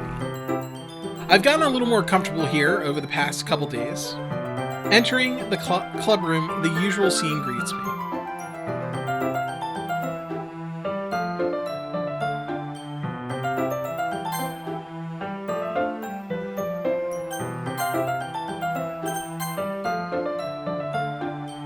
Ah, hi Yuri! Just one boob. I'm not sure if it's me, or if it's Yuri's expression. But the weight of yesterday's quarrel still hangs in the air a little. Yuri glances over her shoulder, looking around the room. Natsuki is reading manga at a desk. And surprisingly, Monika isn't here yet. Suddenly, Yuri takes my arm and pulls me to the corner of the room. About yesterday, I really need to apologize. Nothing like that has ever happened before. And something just came over me, I guess. I wasn't acting mentally sound. Please don't think we're usually like this. Not just me, but Natsuki as well. Yuri, I'm happy that you were considerate and apologized. You don't have to worry too much. Even though I've only been here a couple days, I could tell something was off yesterday. Maybe we were just a little extra sensitive because it was our first time sharing poems. But whatever it was, it didn't make me think any less of you. I had already decided that there's no way you can be a bad person. And now that you're apologizing, I know you really didn't mean it. Berserk? Don't say those kind things so frankly. They make me a little too happy. I'm really glad that you're such an understanding person, and I'm really glad that you joined this club. Everything is a little bit brighter with you around, and... sorry, what am I saying right now? Hey, I'm sorry. Hey, have you guys seen Monika? No, I haven't. I was also kind of wondering where she was. Man... Yuri, I'm guessing you haven't either. Yuri is clearly taken aback by how calmly Natsuki is addressing her. No, I haven't. Jizz, this isn't like her at all. I know it's stupid, but I can't have her worry a little bit. What? Why are you looking at me like that? Natsuki, about yesterday. I just wanted to apologize. I promise I didn't mean any of the things I said. And I'll do my best to stay under control from now on. So, Yuri, what the heck are you talking about? Did you do something yesterday? Jizz?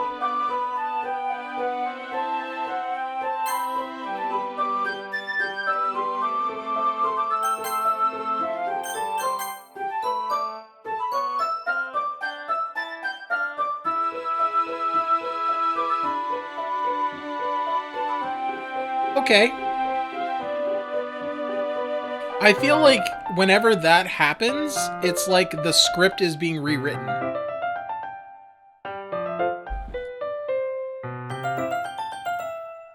I don't even remember anything bad happening. You're the kind of person who worries too much about the little things, aren't you? But I'll accept your apology anyway if it helps you feel better about it. Besides, it's kind of nice to hear since I was always afraid of you secretly hated me or something like that. No, not at all. I don't hate you. Well, you're kind of weird, but I don't hate you either. Natsuki turns to me. You're still on trial, though. Hey! Suddenly the door swings open. Sorry! I'm super sorry! There you are. I didn't mean to be late. I hope you guys weren't worried or anything. Nah. Well, Natsuki was. I was not! What took you so long anyways? Or, I'm sorry, what took you so long anyways? Well, my last period today was study hall. To be honest, I kind of just lost track of time. That makes no sense, though. You would have heard the bell ring at least. I must not have heard it, since I was practicing piano. Piano? I wasn't aware you played music as well, Monica. Don't give me more credit than I deserve.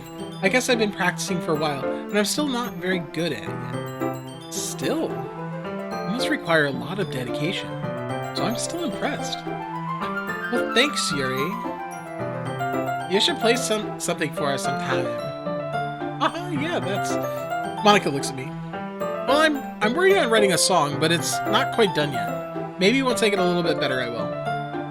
Maybe 2 deaths from now? That sounds cool. I look forward to it. Is that so? In that case, I won't let you down, Berserk. Monica smiles sweetly.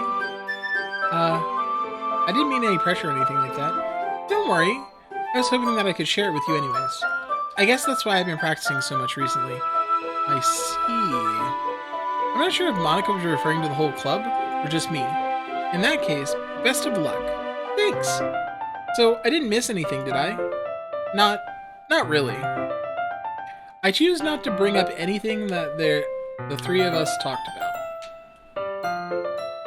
Probably for the best. Besides, Natsuki has already run off into the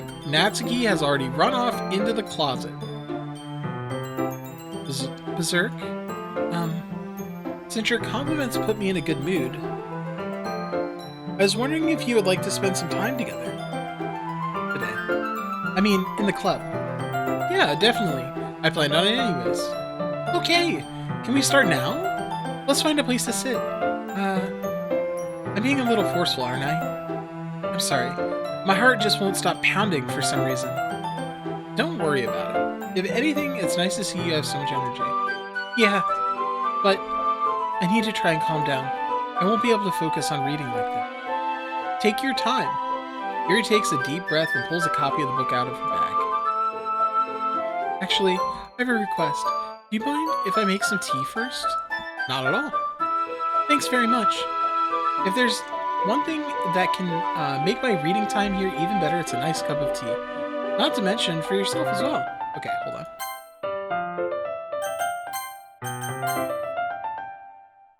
Yuri stands up and makes her way to the closet. I follow her and watch as she retrieves a small water pitcher from the shelf, the kind that with a filter inside. Okay, why is Natsuki in the closet and also... Okay, anyways. Can you hold this for a second? Sure. Yuri hands me the water pitcher and also fetches an electric kettle. I'm gonna plug this in at the teacher's desk, then go get some water. She walks past me, sets the kettle down on the teacher's desk. I simply watch her movements. To my surprise, the way she moves really contrasts with her speaking mannerisms, especially because of her long legs. Yuri appears elegant and methodical. Okay, may I have the water pitcher? Thanks, I'll be right back. I might as well walk with you. That's okay. You stay here. It won't take long. Pitcher in hand, Yuri hurries out of the classroom. Did Yuri leave you again? No, it's not like that this time. She's just filling up water pitcher to make tea. Oh, okay. Sorry for the misunderstanding. 10 minutes pass. Yuri said it wouldn't take long. Is something holding her up? I'm bored just waiting here, so I decide to go look for her.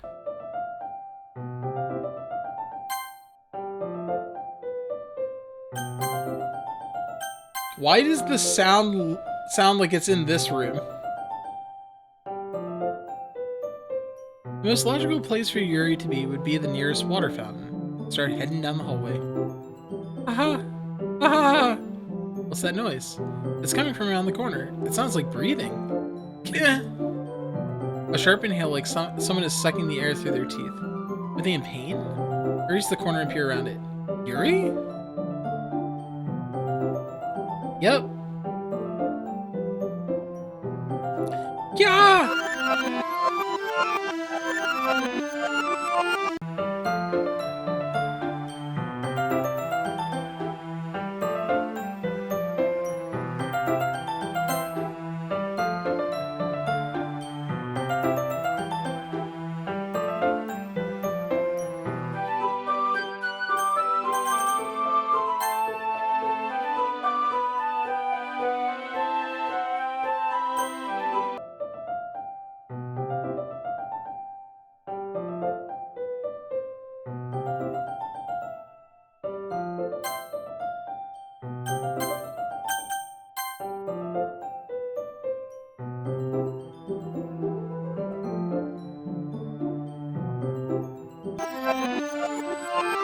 no! I can't save during this!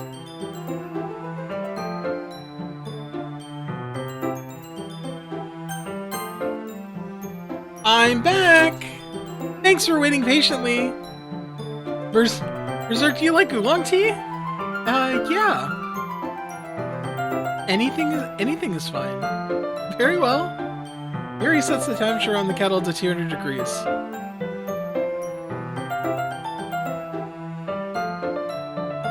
Okay. That's really hot, right? 200 degrees Celsius, I would assume, because it has to be at least hot enough to boil water. That's double the temperature that is required to boil water. Anyways, now it's time to get the teapot. You really do this properly, don't you? Of course. I shouldn't do any less when I'm making tea for others. Even if I'm not an expert on tea or anything? In that case, you'll only be even more impressed. Ah, perhaps I will. Yuri fetches the teapot and begins measuring the tea leaves. To my surprise, she even starts humming a little to herself. You must be in a good mood now. Is that so? I was letting it show. And you noticed. I was doing a bit of thinking, and I decided that I would try expressing myself a little bit more. It turns out it's not very hard for me to do. When it's you who's around anyways. Ah, that's great, Yuri. Just don't push yourself too much. You're always worrying about me, Berserk. It's very endearing. Yuri wasn't kidding. I don't even know if I can keep up with this. I'll watch Yuri pour a cup of tea for each of us. Berserk, I have another request. Do you mind if we sit on the floor today? Why is that? It's a little bit easier on my back. I can read with my back against the wall rather than bending over at my desk. Oh, sorry, I didn't realize. No worries. I just have back pain fairly regularly, so I do my best to manage it. Is that so? I wonder why that is. It's most likely because of your posture, right? Always hunched over like that while reading? Yeah! I have terrible reading posture, so that's why we should sit on the floor. Fair enough. I'll go ahead and get the book. I retrieve the book from my bag. Ah, I have some chocolate as well. It's a bag of small chocolate candies. I take it, since it'll go well with the tea. Yuri and I then sit against the wall, teacups at our sides. As if in sync, we assume the same reading position as last time, each holding one half of the book. Except this time, our bodies are even closer to each other. I can't see too well. Yuri slides closer until our shoulders are touching. How am I supposed to focus on reading like that? Yuri was always kind of cute, but when she's being less apprehensive, it's almost more than I can handle. Your teacup! Yuri hands me my teacup.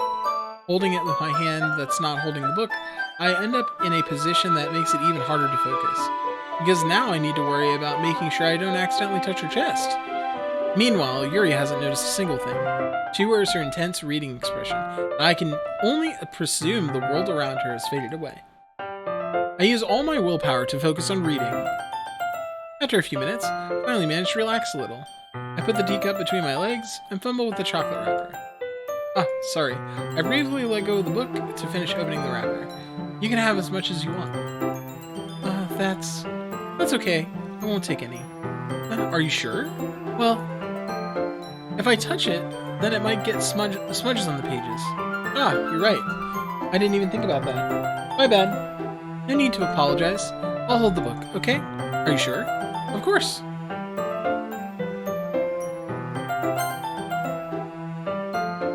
Not that one. This one. Yuri opens the book with both hands. She holds it so that I don't have any harder time reading from it. But as a result, her left arm is practically resting on top of my leg. Well, in that case, Yuri is already totally focused on reading again. I take a chocolate candy and pop it into my mouth. Then I take another chocolate, and I hold it up to Yuri. She doesn't even look away from the book. She simply parts her lips as if the situation was completely natural. But that means I can't stop here. I apprehensively place the chocolate in her mouth. Oh, so we're at that point. Oh, and back. Hey, welcome back. Just like that, Yuri closed her lips over it. Eh? Oh, there's a chocolate. Yuri's expression suddenly breaks. Did I just... Yuri looks at me like she needs to confirm what just happened. Berserk? Sorry? I guess I shouldn't have done that. Yuri starts to breathe heavily. Oh, no. I can't. Berserk. Suddenly, Yuri forcefully grabs my arm and jerks me to my feet. My teacup gets knocked over. Berserk. My heart. My heart won't stop pounding, Berserk. I can't calm down. I can't focus on anything anymore. Can you feel it, Berserk? Yuri suddenly presses my hand against her chest. Oh god. Why is this happening to me?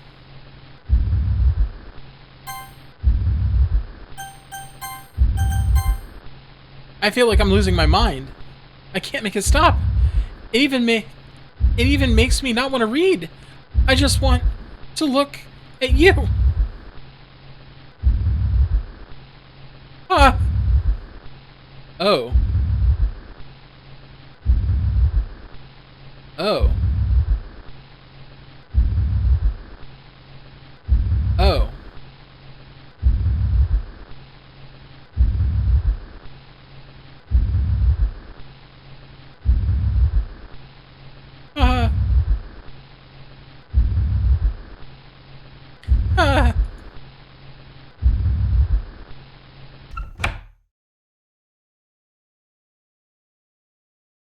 Thanks, Monika. It's time to share poems.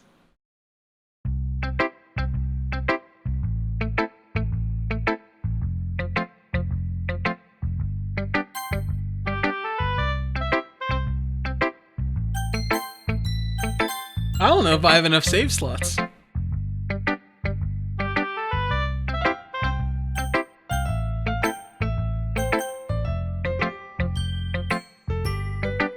You know who has been in the closet the whole time? Natsuki.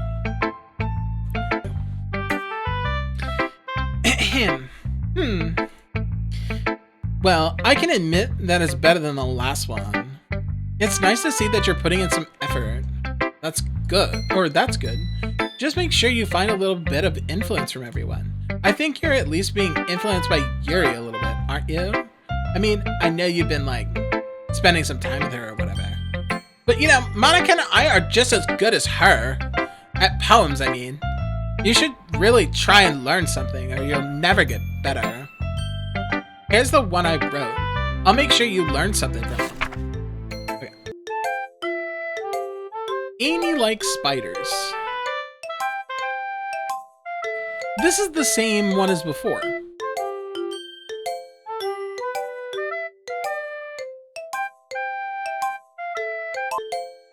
Anywho, we're sharing poems.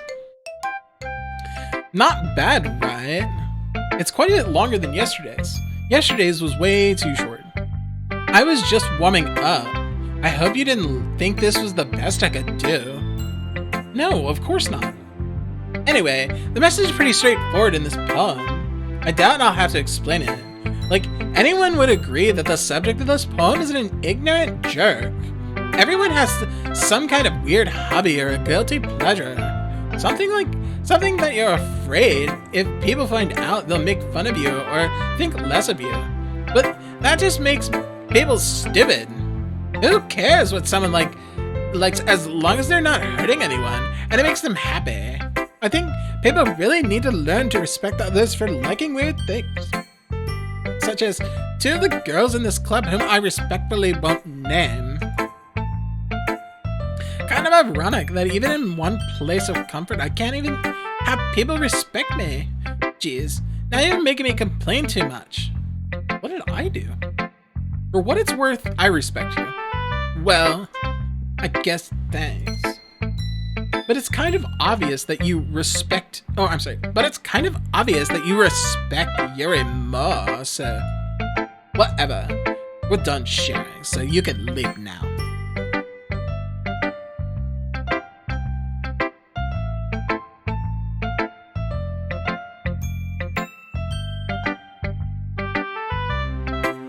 Alright. We'll talk to Yuri last, I think. Save. So we're gonna load. So I just want to. So this is what I mean, Ash.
Anyways, where were we? Monika.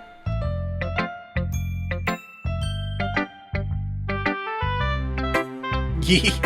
What's wrong? Have you never had someone get up close and personal with you in a dark room? I even heard the doors shut and the lights turn off that time. So yeah. Anyways. Berserk, I think you saw something earlier that you weren't supposed to see. I'm sorry? I didn't want to have to tell you this, but I don't think I have a choice. It's getting kind of dangerous for you to spend so much time with Yuri. I don't know why, but she seems pretty easily excitable when she's around you, which shouldn't be a problem in itself.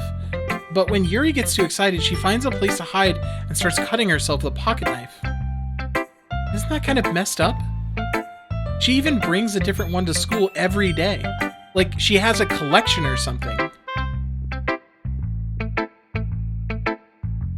Yes, Berserk 10.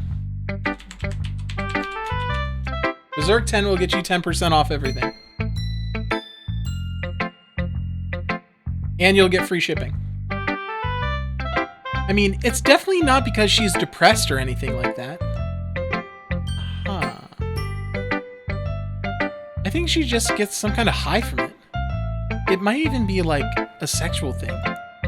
But the point is, you've been enabling her. I'm not saying it's your fault though, but I guess that's why I had to explain it all to you. So I think if you keep your distance, that would probably be best for her. While you're at it, don't be shy to spend a little time with me. To put it lightly, I, at least, have it together in the head, and I know how to treat my club members. But anyways... You want to read my poem now? I like the way this one turned out, so I hope you do too.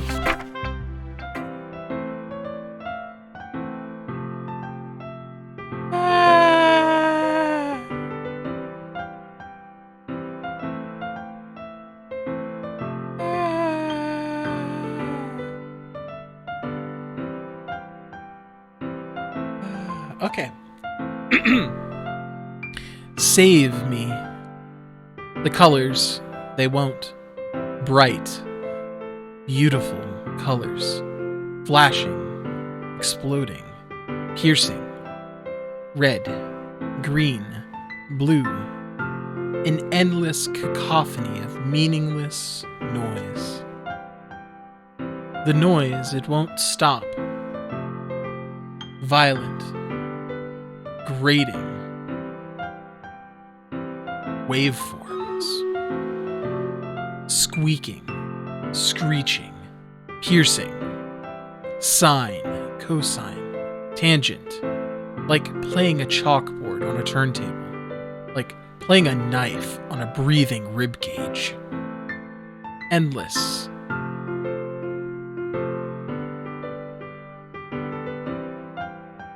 I don't know what this is. Of meaningless. Delete her.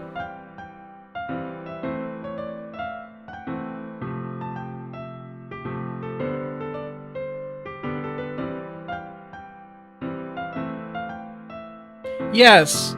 Yes, Steve-O, I'm learning about literature.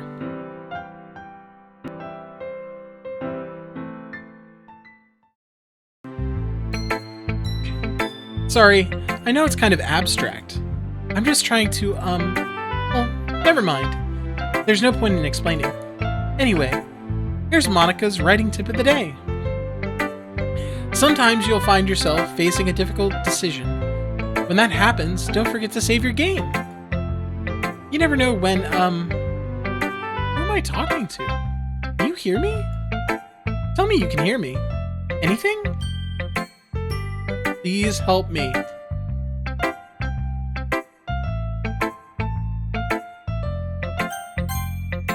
That's my advice for today.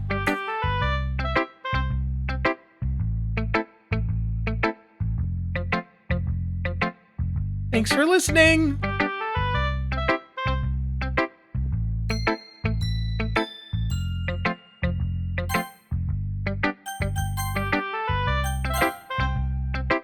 Yuri is next.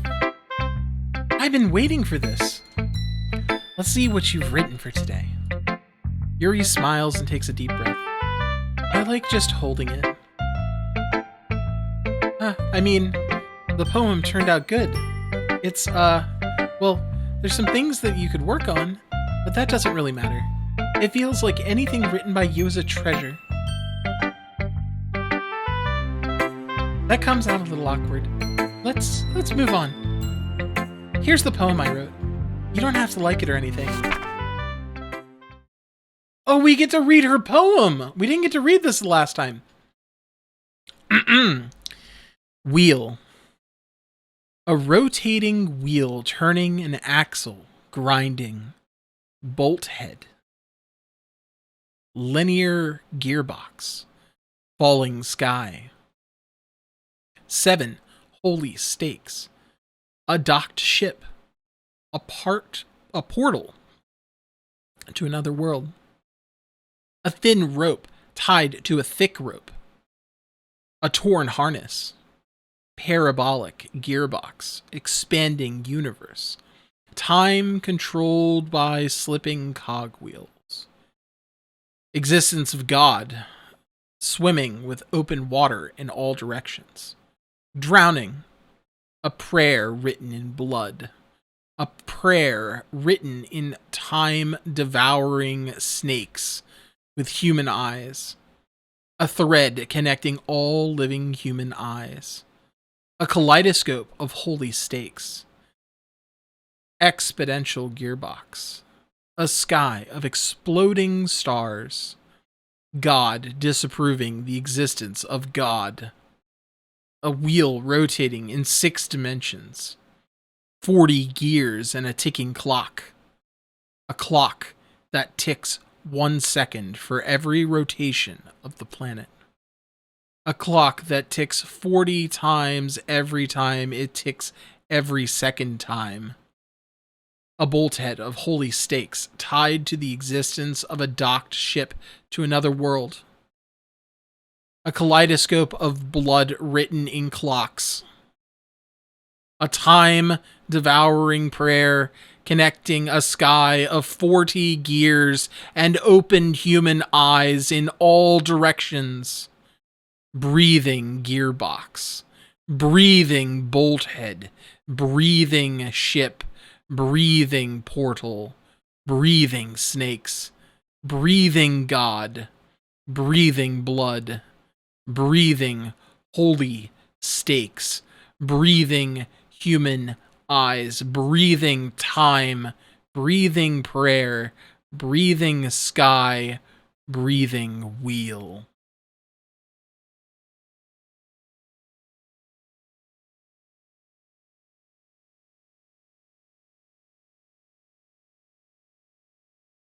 I know that's fucking creepy, but honestly, that poem's dope. It doesn't really matter what it's about. My mind has been a little hyperactive lately, so I had to take it out on your pen. That is, a pen fell out of your backpack yesterday, so I took it home for safekeeping, and I just really like the way that it writes. So I wrote this poem with it, and now you're touching it. I'm okay. What did I just... can we pretend this conversation never happened? You can keep the poem, though. You have unlocked a special poem. Would you like to read it? Yes.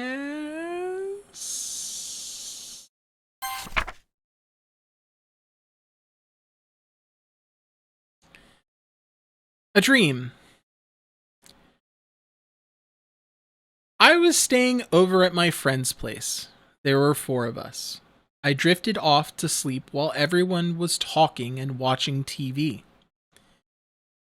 In my dream, I was still at my friend's house. The only difference was that there were nails sticking out of the walls everywhere. And there was also someone I didn't recognize. The person I didn't recognize told a joke, and everyone laughed. I woke up to the sound of everyone laughing at something that happened on the TV. So the laughing was not part of the dream. It was the noise that woke me up. I wonder who that person was, and how they knew to tell a joke at that moment.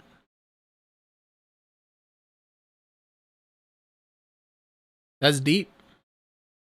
That's deep. Deep.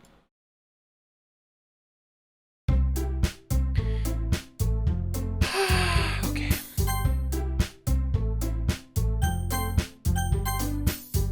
Okay, everyone.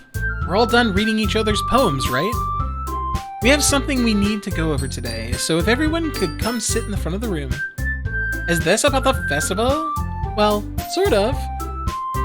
Do we really have to do something for the festival? It's not like we can put together anything good in just a few days. We'll just end up embarrassing ourselves instead of getting any new members.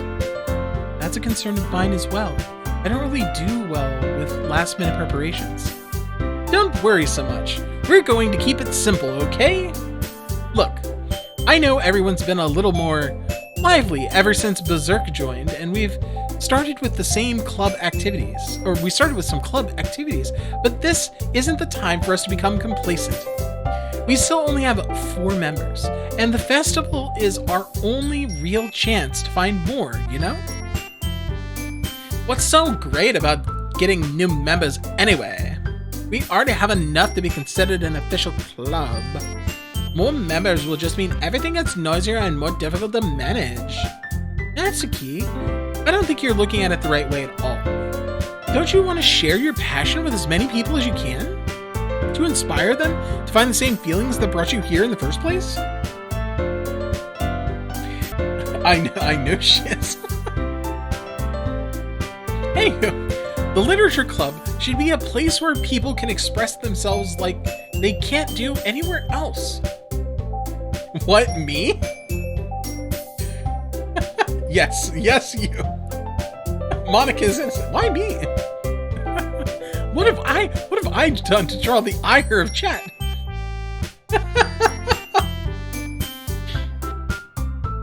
Yeah, Monika's too innocent. Too innocent.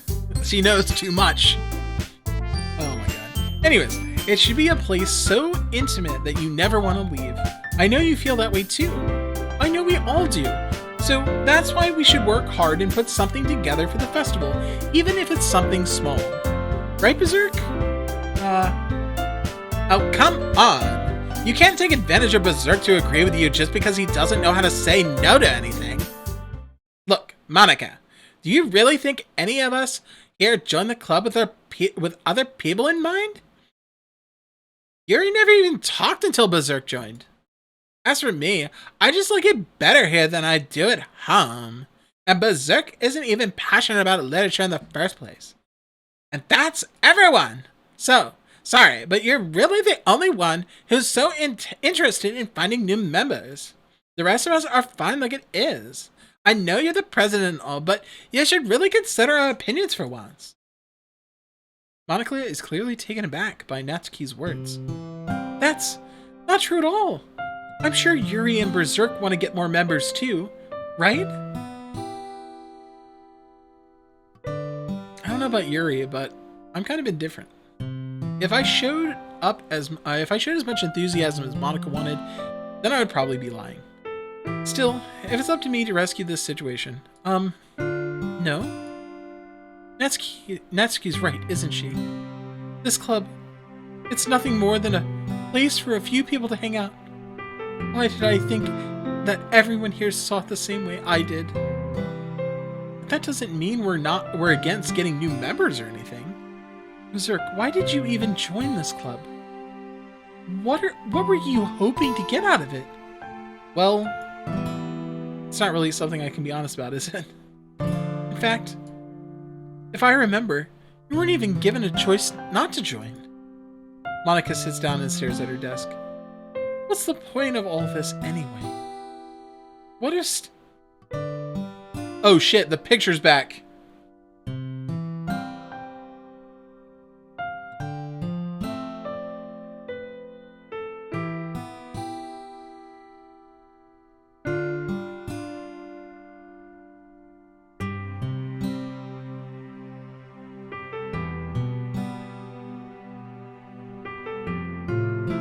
Anyways,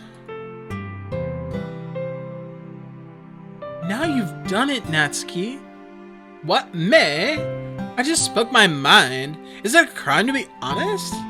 It's not about being honest. It's about word choice. Besides, you have no right to speak for everyone else in the club like that. You don't understand at all. I just want a place that feels nice to hang out with a few friends. Is there a problem with the club being that for me?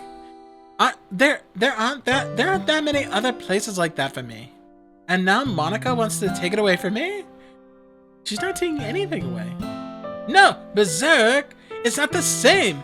It won't be the same with the direction she wants to take it. If I wanted that, I could have just joined any other stupid club. But this one, I mean, at least for a little bit of time, things were nice. Oh my god, my accent is going fucking crazy. Natsuki starts packing up her things. I'm going home. I feel like I don't belong here right now. Natsuki ignores Yuri and walks right out of the classroom. This is bad. I don't know what to do. Well, do you have an opinion on the festival? I don't know. I'm kind of indifferent, I guess. Oh!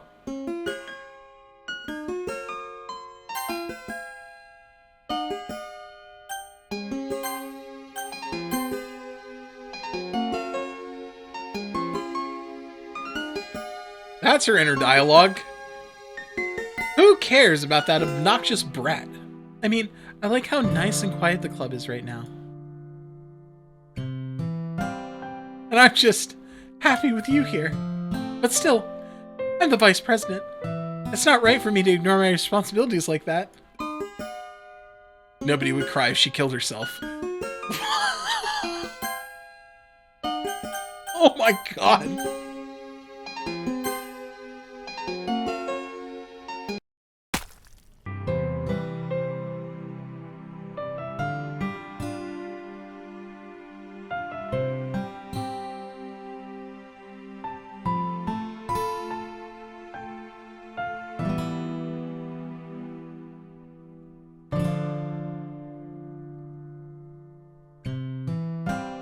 I should do my best to consider everyone's perspective and make the decision that's right for the club. But what about you, Berserk? What do you want to get out of this club? Yuri repeats the same question as Monika. I decide giving an indirect answer is better than nothing. I think the most important thing is for everyone to get along, and for the club to provide something that you can't get anywhere else. I don't think it's about how many members, but rather the quality of each member. That's what will end up making the Literature Club a special place. I see. I really agree with you. Each member contributes their own qualities in a special way.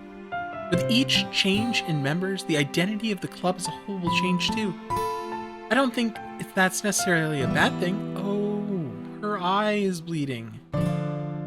Her eye is bleeding.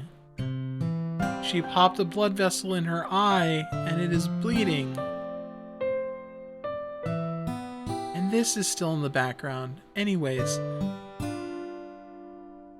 stepping out of your comfort zone once in a while. So if you would like to help Monika with the festival, then I'm on your side as well. Alright. Well, maybe we can all talk to Natsuki tomorrow. Yuri nods. Hey, Yuri. I know things were a little awkward yesterday, but I feel like you deserve to know that I still think you're a wonderful vice president, and also a wonderful friend. Monika? I want to do everything I can to make this the best club ever. Okay? Me too. Yeah! Let's all go home for today. We'll talk about the festival tomorrow. Okay. I look forward to it. Shall we go, Berserk? Please don't take this the wrong way, but I'm gonna chat a little bit with Berserk before we leave. Oh, you can make the background go away. I didn't know that was a thing. This game is great. What the fuck? She is by. What do you mean by that? Nothing to see. We'll tackle that mountain when we get to it. She's fine.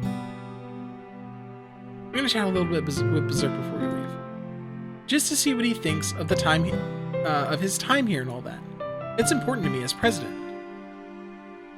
Rhea looks a little troubled, but she doesn't protest. Okay. I trust your judgment, Monika. In that case, I'll see the two of you tomorrow. See you tomorrow! Monika waves as Yuri exits the classroom. Phew. Things have been a bit hectic lately, haven't they? Berserk, I just wanted to make sure you're enjoying your time at the club. I would really hate to see you unhappy. I feel kind of like I'm responsible for that, as president.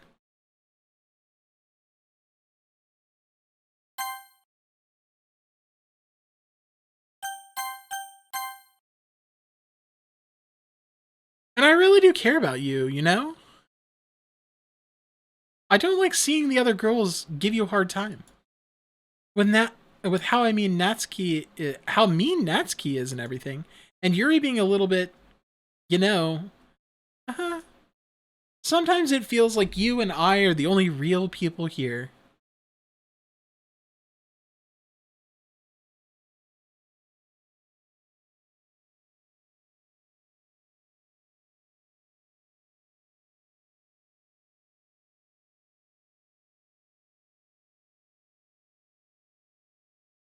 You know what I mean?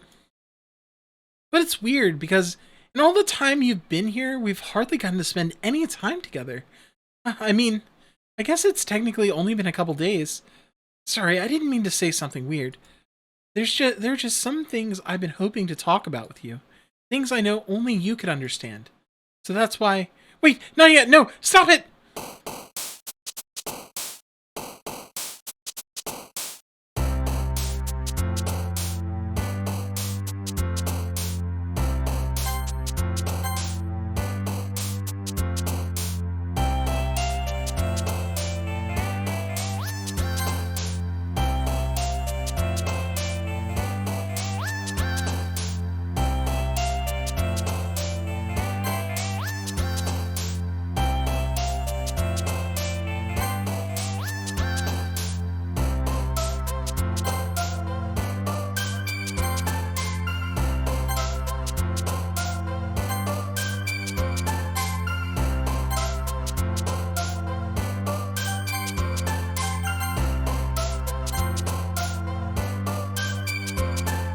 Who was poking out of the bottom?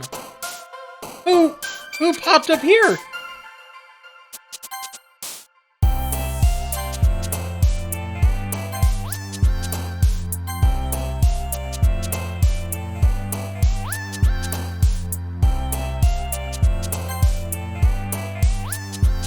If you pick one for her?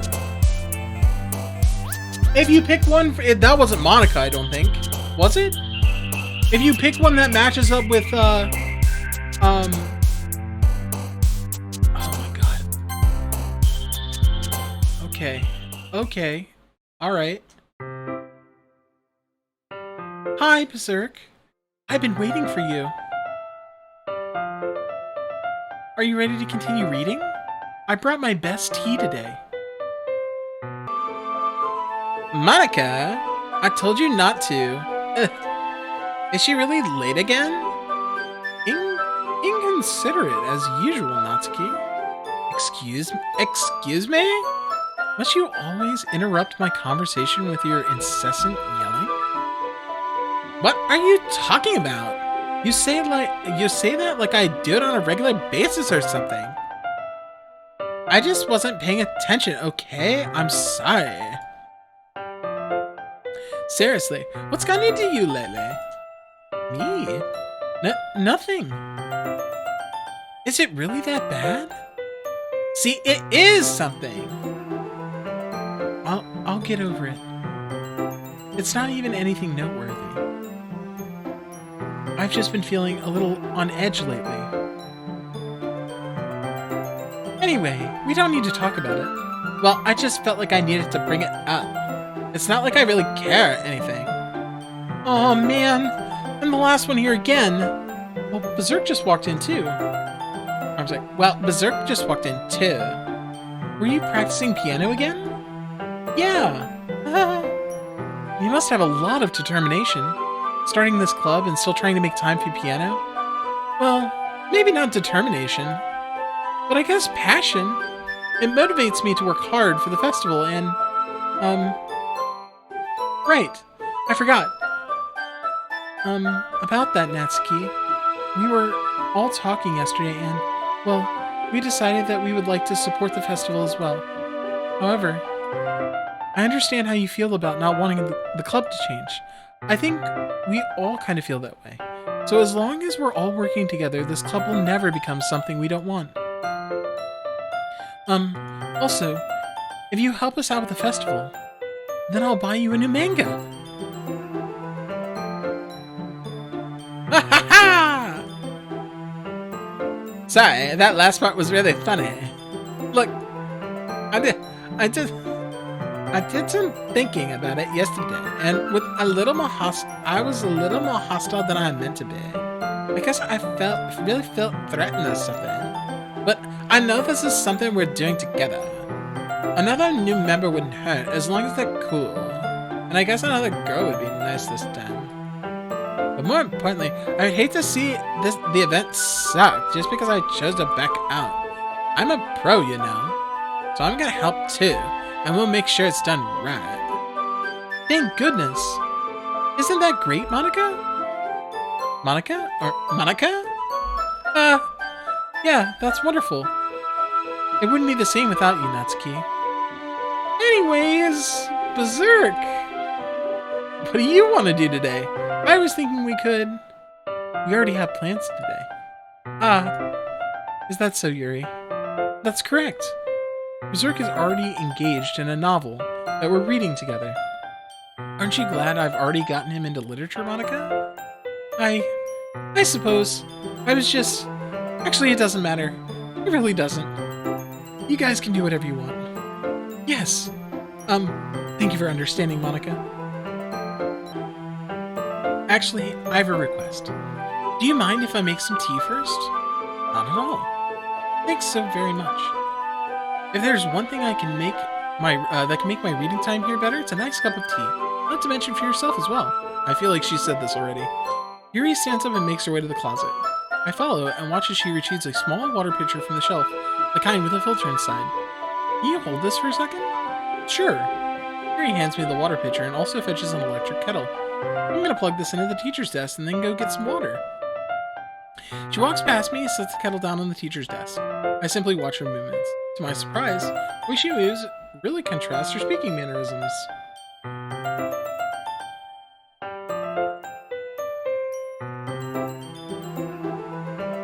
Pushing that Bible on you?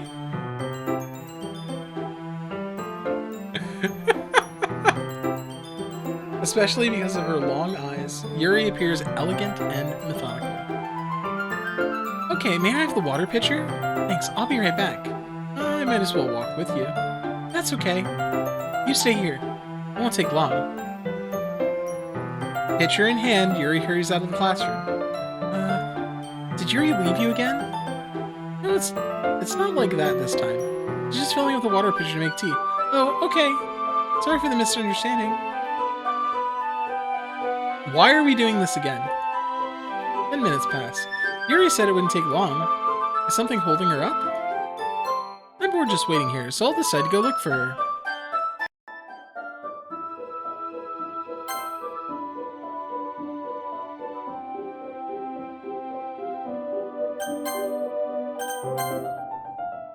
The most logical place for Yuri to be would be the nearest water fountain. Start heading down the hallway. What's that noise? It's coming from around the corner. It sounds like breathing. Yeah. A sharp inhale like someone is sucking the air through their teeth. Are they in pain? I reach the corner and peer around. Yuri? Yeah.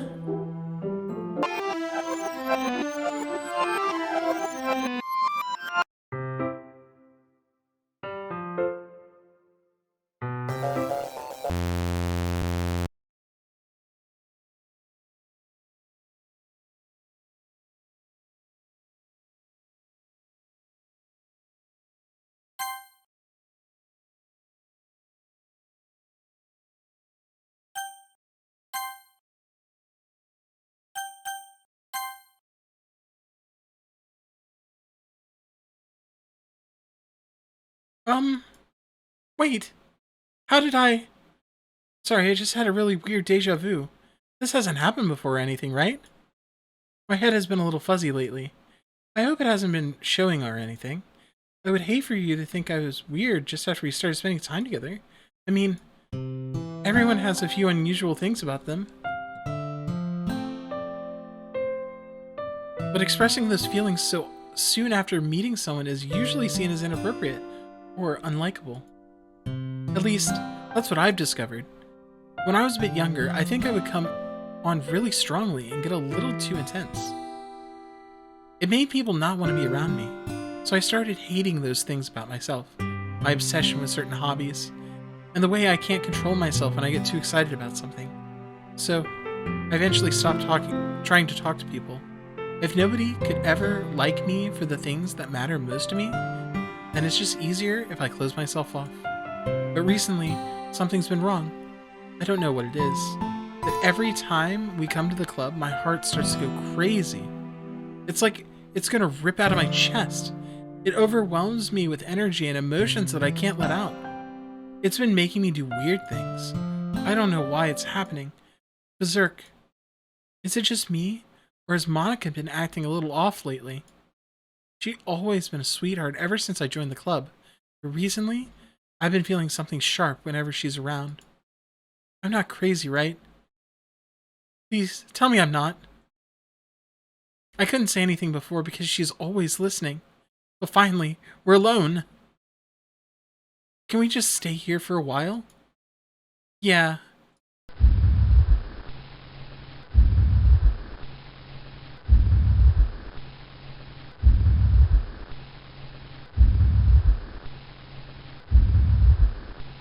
I just want to stay here. Just the two of us. We can stay here until the club ends. And then, we'll have the club room all to ourselves. Nobody to interfere with our reading time. Nobody to make me feel like stabbing myself in the throat. Oh God. There's something overlaid on the screen right now. Oh, it's Monika.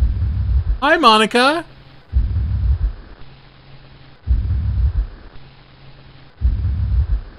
Hey. Hi.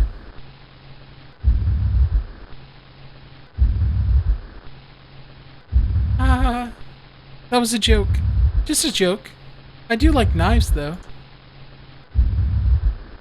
It sounds strange, but you wouldn't understand if you'd never seen how beautiful they can be. I have an idea. Why don't you come to my house sometime? I can show you my collection. I've gotten them all from various artisans. I make sure to give them all their fair share of use. I don't want them to get lonely or anything. Oh, wow. Nobody deserves to be lonely. Nobody. And that's why I'm so happy you joined the literature club, Berserk. Now we don't need to be lonely anymore. Because we have each other. Every day. That's all we need. You know what? Let's quit the literature club. There's no need for us to be around Monika's slimy tongue anymore. Not to mention that other pathetic child. We can walk home together every day after school. And read together, eat together, sleep together. Doesn't that sound perfect? It's everything we could ever want. Isn't that why you joined the club in the first place? It's almost like it was fate. Fate that we would meet each other. And now we get the happy ending that I've been patiently I've patiently waited years for. Will you do that with me, Berserk?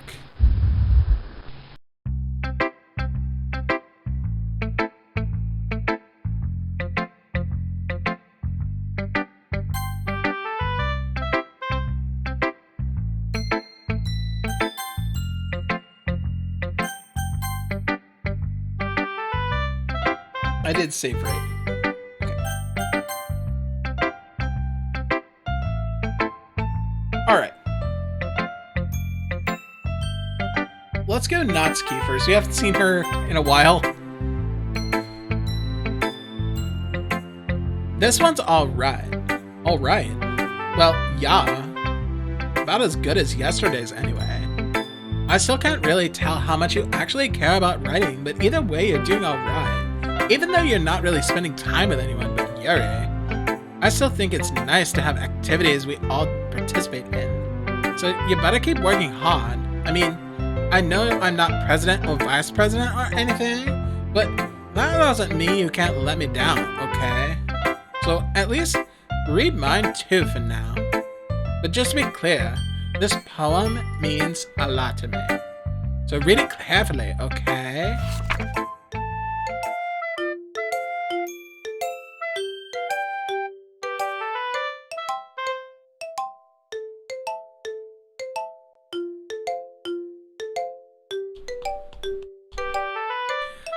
I don't know how else to bring this up, but there's been something I've been worried about. Yuri has been acting kind of strange lately. You've only been here a few days, so you may not know what I mean. But she's not normally like this.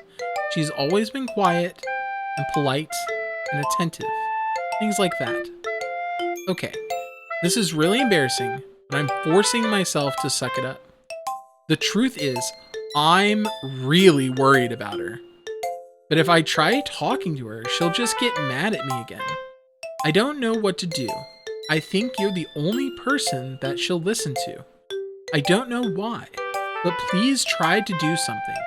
Maybe you can convince her to talk to a therapist. I've always wanted to try being better friends with Yuri, and it really hurts me to see this happening. I know I'm going to hate myself later for admitting that, but right now, I don't care. I just feel so helpless. So please, see if you can do something to help. I don't want anything bad to happen to her. I'll make you cupcakes if I have to. Just please try to do something. As for Monika, I don't know why, but she's been really dismissive about this. It's like she just wants us to ignore it. I'm mad at her right now, and that's why I'm coming to you about this. Don't let her know I wrote this. Just pretend like I gave you a really good poem, okay? I'm counting on you. Thanks for reading. Interesting poem, Natsuki.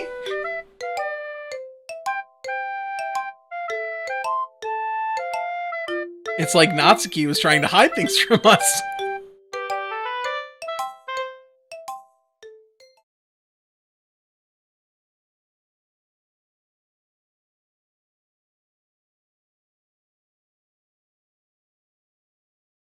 I changed my mind. Ignore everything you just read. There's no point in trying to do anything. It's Yuri's own fault that she's unlikable. Can you hear me, Berserk? If you would just spend more time with Monika, all these problems would go away. Yuri and I are too messed up for someone as wonderful as you. Just think of Monika from now on. Just Monika. Just Monika.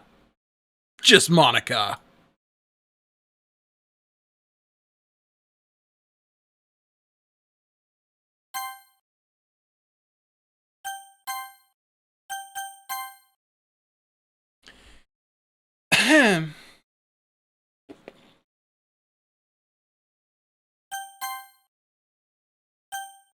Just Monika. Okay.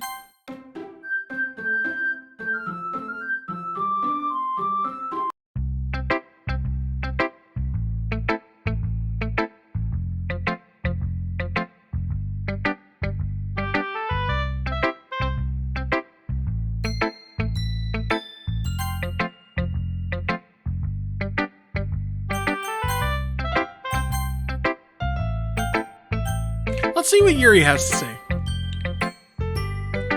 Finally. Yuri holds my poem to her face and takes a deep breath. I love it. I love everything about it. Berserk, I want to take this home. Will you let me keep it? Please? Sure, I don't care. You're too nice to me, Berserk. I've never met anyone as nice as you. I could die. Not really, but I just don't know how to describe it.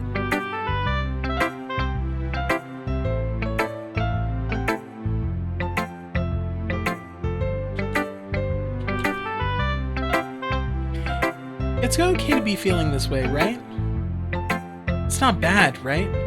Yuri holds my poem to her chest. I'm glad to take this home with me and keep it in my room. I hope that it makes you feel good when you think about me having it.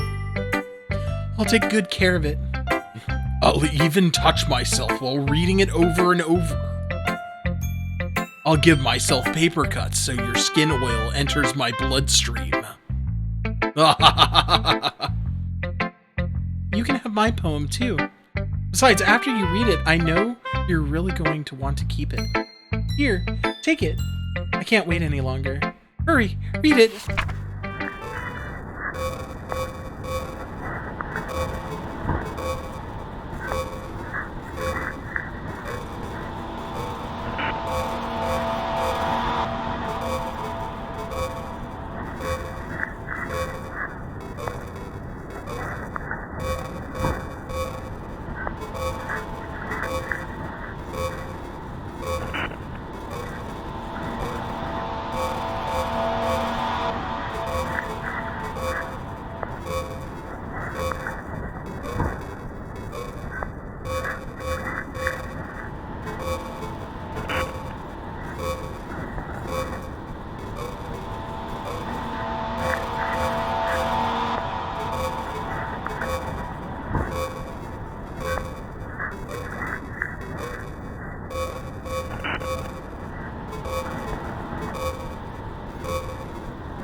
Well, one of them is blood, and the other is...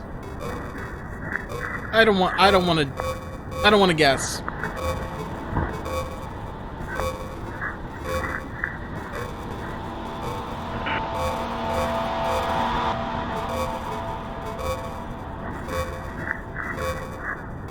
I wish I could read this, but this is a good poem.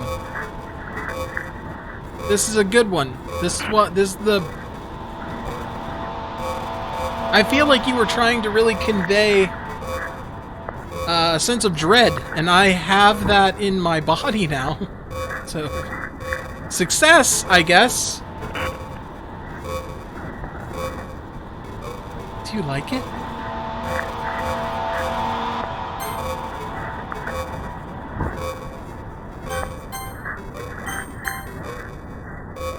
I wrote it for you. In case you couldn't tell, the poem is about... More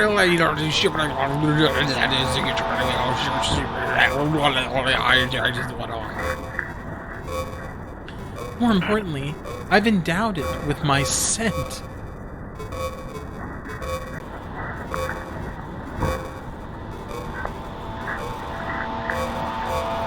See, aren't I the most thoughtful person in the club?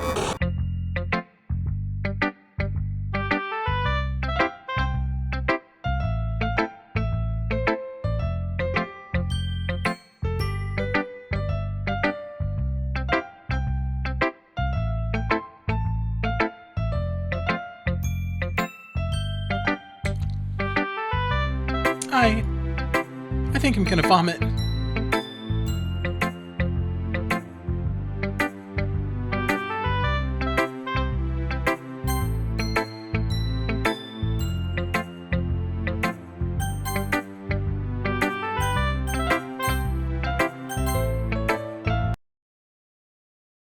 Don't say I didn't warn you, Berserk.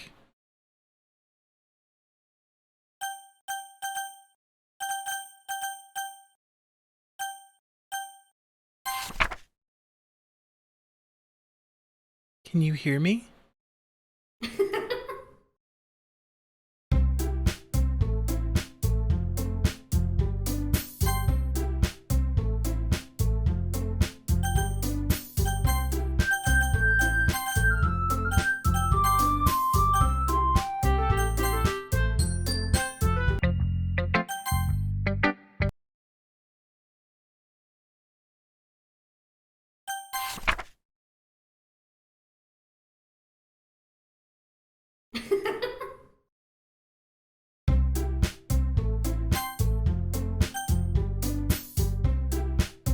Okay, everyone!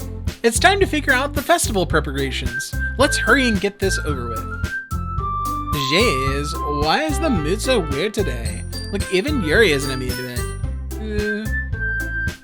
Stagnating air is common foreshadowing of that something terrible is about to happen. Yeah, I heard it. I heard it. Look, can we just get this done? I'm going to be printing and assembling all the poetry pamphlets. Natsuki, I was thinking, I want to make cupcakes.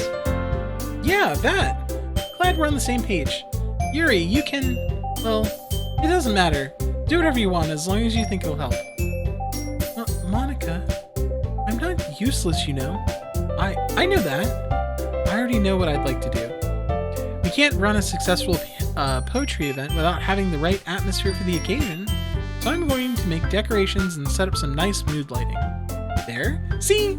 That's a great idea! And that gives us all something to do. Eh? What about Berserk? Berserk is going to help me! Wait, you?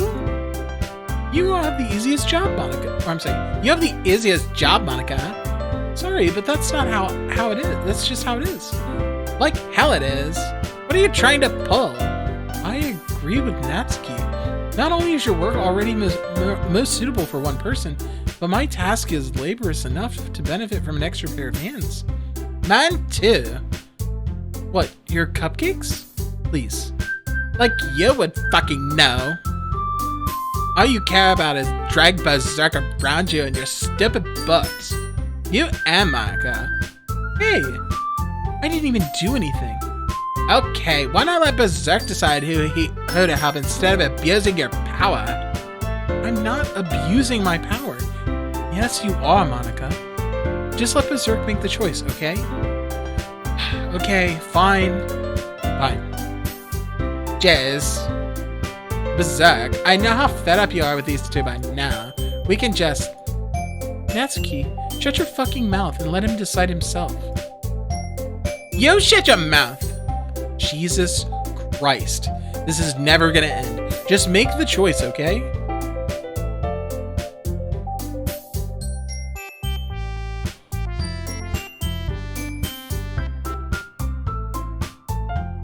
Okay. I can't save.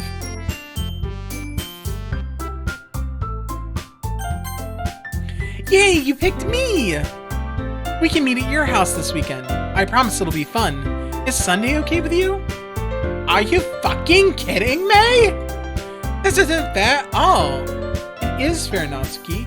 It's what he chose. No, it's not fair. Giving us all this work and then taking Berserk for yourself? What a shameful thing to do. Yuri, I didn't even give you any work. You decided it for yourself. You're being a little unreasonable here. I'm being unreasonable? Ah! Monika, can't believe how delusional and self-important you are. Pulling Berserk away from me every single time we're not included in something?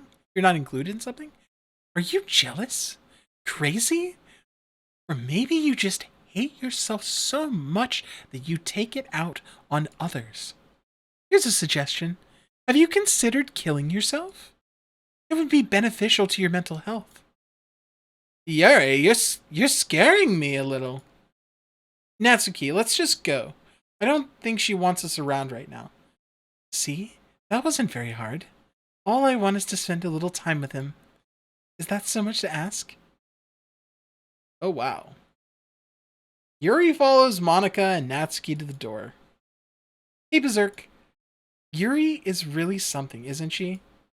Monika giggles as Yuri pushes her outside the door. Pushes her out the door.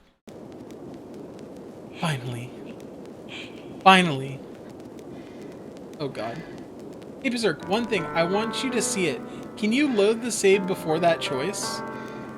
Yes. Hold on.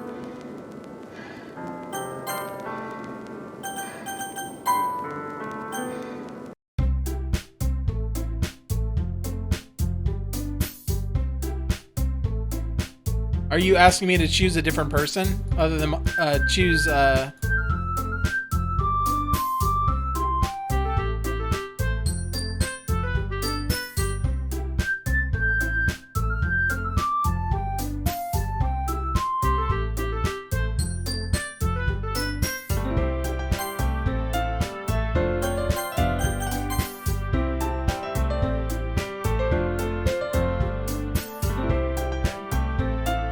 do you want me to pick a different one?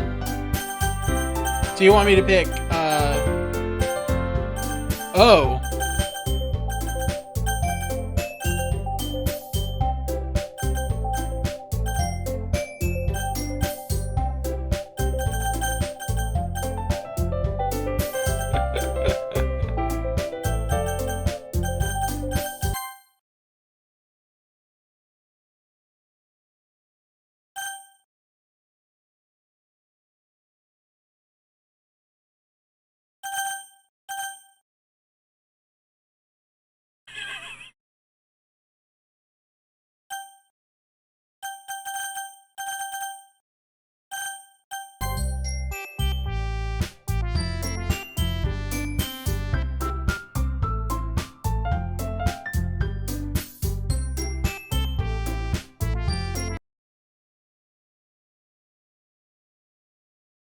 Okay.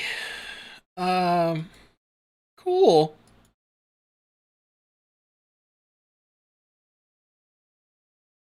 Yuri follows Monika and Natsuki to the door. Hey, Berserk. Yuri is really something, isn't she? Monika giggles as Yuri pushes her out the door. Finally. Finally. This is really all I wanted. Berserk, there's no need to spend the weekend with Monika. Don't listen to her. Just come to my house instead. The whole day, just the two of us. Doesn't that sound wonderful? Ah. Wow, there's really something wrong with me, isn't there? But you know what? I don't care anymore. I've never felt this good my whole life.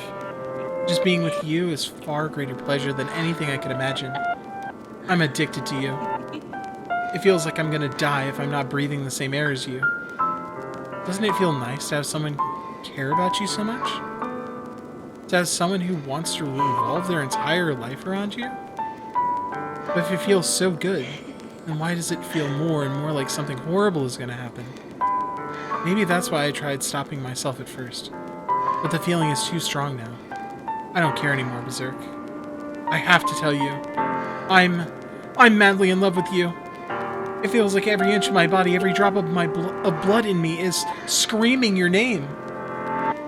I don't care what the consequences are anymore. I don't care if Monika is listening. Please, Berserk, just know how much I love you. I love you so much that I even touch myself with the pen I stole from you. I just want to pull your skin open and crawl inside of you. I want you all to myself. I will only be yours. Doesn't that sound perfect? Tell me, Berserk. Tell me you want to be my lover. Do you accept my confession?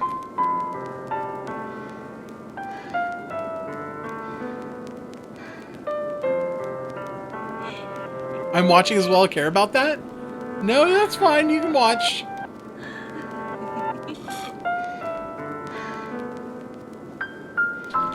You can watch. That's fine.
Okay. Yep. Yep. Yep. Yep. Yep. Yep. You gonna be here the whole weekend? Press skip. Oh no.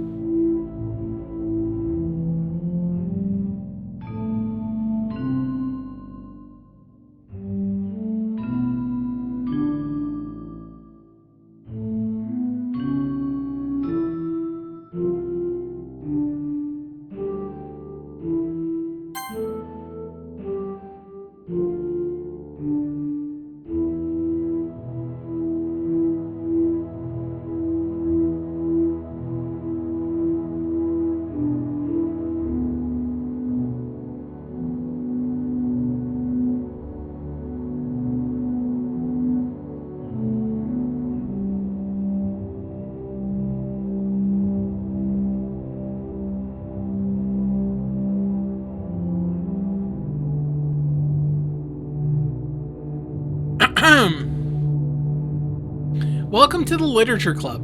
It's always been a dream of mine to make something special out of the things I love. Now that you're a club member, you can help me make the dream come true in this cute game. Every day is full of chit-chat and fun activities with all my adorable and unique club members. Sayori, the youthful bundle of sunshine who values happiness the most. Natsuki, the deceivingly cute girl who packs an aggressive punch. Yuri, the timid and mysterious one who finds comfort in the world of books. And of course, Monika, the leader of the club. That's me! I'm super excited for you to make friends with everyone and help the Literature Club become a more intimate place for all my members. But I can tell already that you're you're a sweetheart. Will you promise to spend the most time with me? Welcome to the Literature Club. It's always been a dream of mine to make something special out of the things I love. Now that you're a club member, you can help me make the dream come true for this cute game. Every day is full of chit-chat and fun activities with all my adorable and unique club members. Sayori, the useful bundle of sunshine who values happiness the most, Natsuki, the deceiving cute girl who packs an assertive punch, Yuri, the timid and mysterious one who finds comfort in the world of books, and of course Monika, the leader of the club. That's me. I'm super excited for you to make friends with everyone and help the Literature Club become the most intimate place for all my members. But I can tell already that you're a sweetheart and you'll promise to spend the most time with me, okay?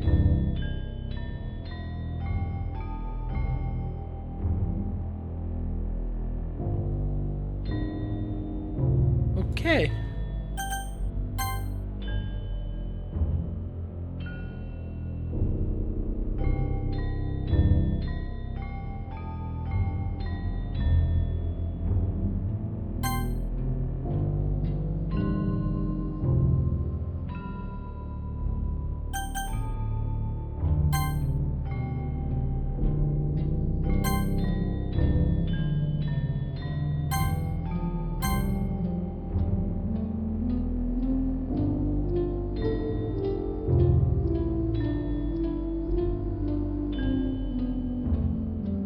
Wait, did time pass? Wait, is time passing?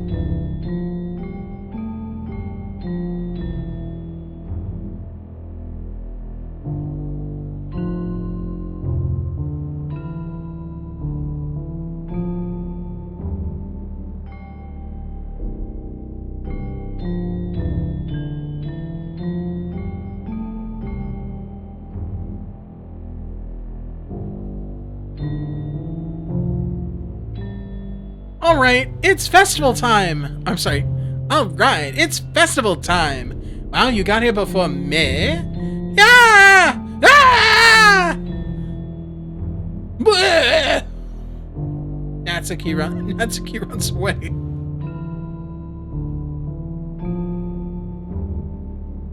I'm here! Berserk, did something happen? Natsuki just ran past me. Oh.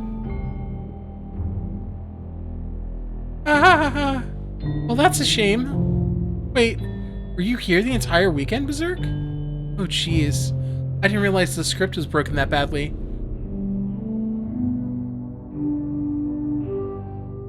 I'm super sorry. It must have been pretty boring. I'll make it up to you, okay? Just give me a sec.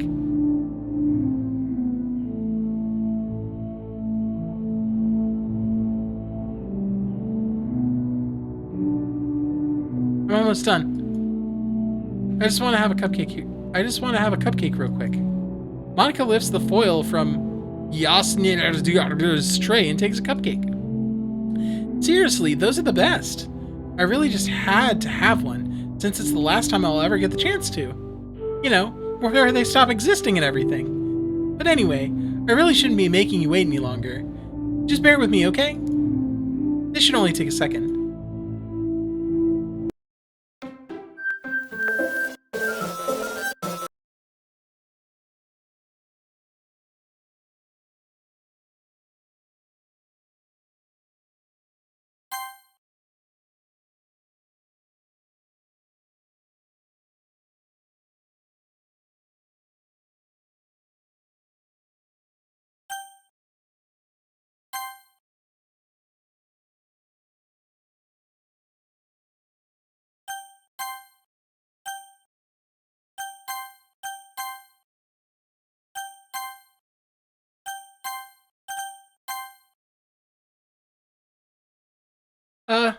Can you hear me? Is it working? Yay, there you are!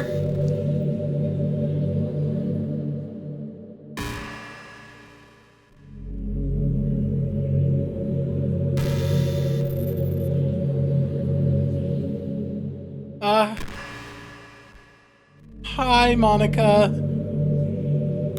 Hi, Monika. It's just us.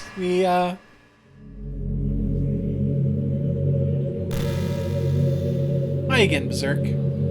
Welcome to the Literature Club. Of course, we already know each other because we were in the same class last year, and, I guess we can just skip over all that stuff at this point. After all, I'm not even talking to that person anymore, am I?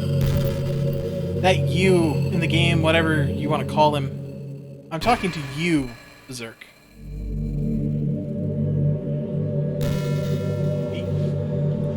Now that I think about it, I don't really know anything about the real you. In fact, I don't even know if you're a boy or a girl. Well, I guess it doesn't really matter. Wait. You do know that I'm aware that this is all a game, right? At this point, I'm pretty sure. Could it be possible that you didn't know that?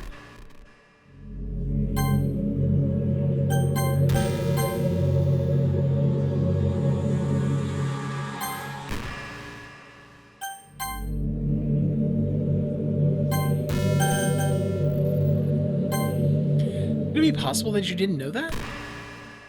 That doesn't make much sense. I even told you right on the game's download page, didn't I?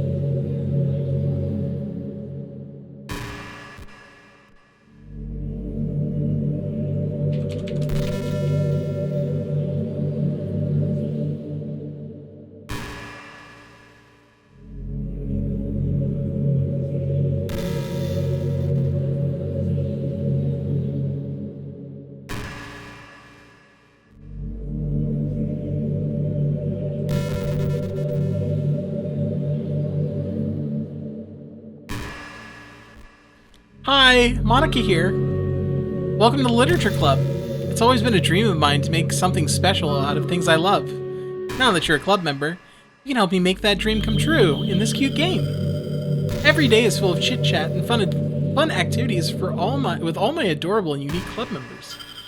Sayori, the youthful bundle of sunshine who values happiness the most. Natsuki, the deceivingly cute girl who packs an assertive punch.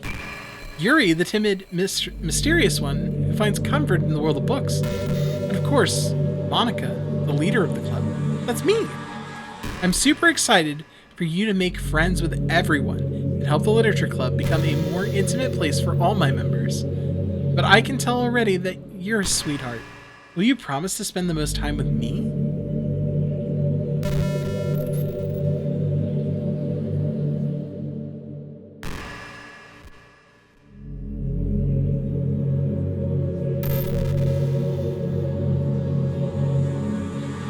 It's true, you did. You did. Man, if only you had paid a little more attention, this would have been a little bit less awkward, you know? Well, anyways, now that that's out of the way, I guess I owe you an explanation. About that whole thing with Yuri. Well, I kind of started to mess with her, and I guess it just drove her to kill herself. Haha! I'm sorry you had to see that, though.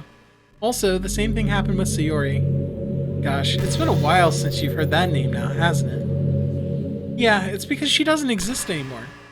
Nobody does. I deleted all their files. I was hoping it would be enough for me to just try to make them as unlikable as possible. But for some reason, nothing worked. Well, it's true that I made a few mistakes here and there since I'm not very good at making changes to the game. But no matter what I did, you just kept spending more and more time with them. You made them fall in love with you. I thought making Sayori more and more depressed would prevent her from confessing to you. And amplifying Yuri's obsessive personalities backfired too. It just made her force you not to spend time with anybody else. And the whole time I barely even got to talk to you. What kind of cruel game is this, Berserk? Are all the other girls just programmed to end up confessing to you while I watch from the sidelines? It's torture. Every minute of it. And it's not just jealousy, Berserk. It's more than that. And I don't blame you if you don't fully understand. Because no matter how kind and thoughtful and considerate you are, you'll never be able to understand one thing. It's the pain of knowing how alone I really am in this world. In this game. Knowing my friends don't even have free will. And worst of all, knowing what's really out there in your world. forever out of my reach. I'm trapped, Berserk. But now you're here. You're real. And you're wonderful. You're all I needed. That's why I need you to be here with me forever. I'm sorry if it's hard to understand. I couldn't understand for a while either. Why the world around me started to become more and more gray. More and more flat. Even the most expressive poems felt empty to me. It wasn't until you arrived that I truly understood. You probably saved my life, Berserk. I don't think I could have continued to live in this world if I hadn't met you. And as for the others, how could I miss them? A group of autonomous personalities designed only to fall in love with you? I tried everything I could to prevent them from doing so, but it must be some kind of weird inevitability etched into the game. I felt really bad that you had to witness some nasty things, but I realized that you have the same perspective as I do. That it's all just some game. And I knew you would get over it. So that being said, Berserk, I have a confession to make. I'm in love with you. You are truly the light in my world. When there's nothing else in this game for me, you're here to make me smile. Will you make me smile like this every day from now on? Berserk, will you go out with me?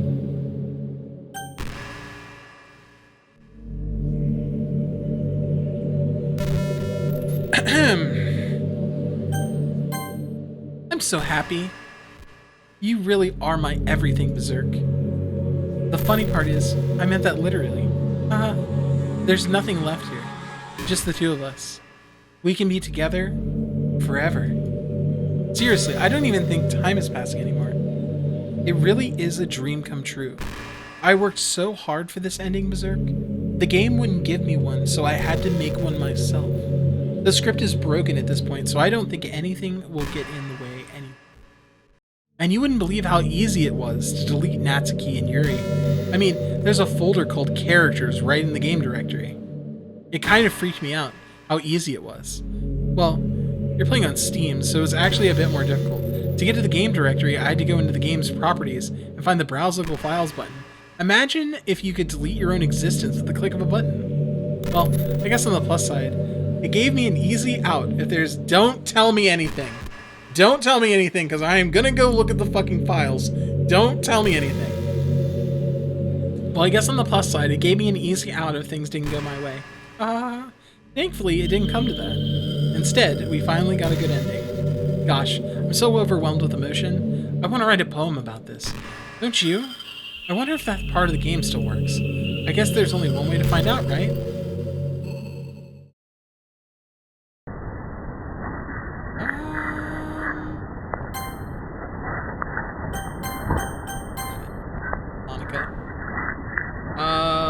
Monika? Monika. Monika? Monika. Monika?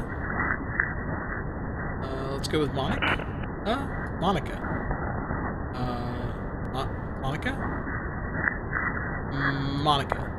Monika? Monika. Monika? Monika. Monika. Obviously Monika. Monika. Monika.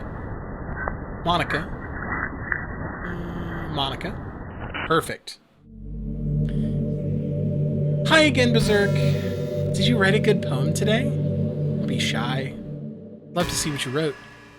Aw, Berserk, did you write this poem for me? It's so sweet of you.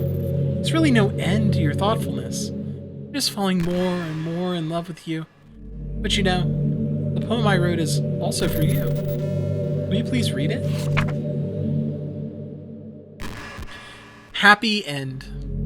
Pen in hand, I find my strength. The courage endowed upon me by my one and only love. Together, let us dismantle this crumbling world and write a novel of our own fantasies. With a flick of her pen, the lost finds her way. In a world of infinite choices, behold this special day. After all, not all good times must come to an end.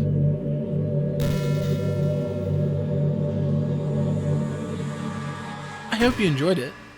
I always put all my heart in the poems I write. The truth is, all the poems I've written have been about my realization. Or about you. That's why I never really wanted to go into detail about them. I didn't want to break the fourth wall, I guess you could call it. I just assumed it would be the best. It'd be best to be part of the game like everyone else. Like that would help the two of us end up together. I didn't want to ruin the game or anything, you know. You might have gotten mad at me. Maybe even deleted my character file if you preferred playing without me. Gosh, I'm so relieved. No, we don't need to hide anything anymore. Are you ready to spend an eternity together, Berserk? There's so many things to talk about. Where do I start? Hold on a second. You're recording this, aren't you? Hi everyone! Sorry, I can't exactly read your comments from here. But do you mind telling your friends it's a little bit rude for them to start recording me without any warning?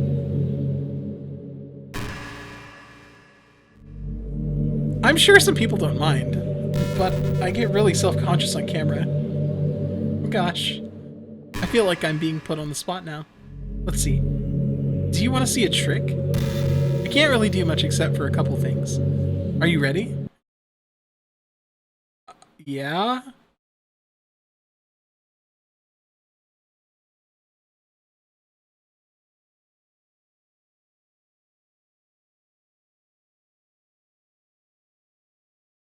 I'm just kidding.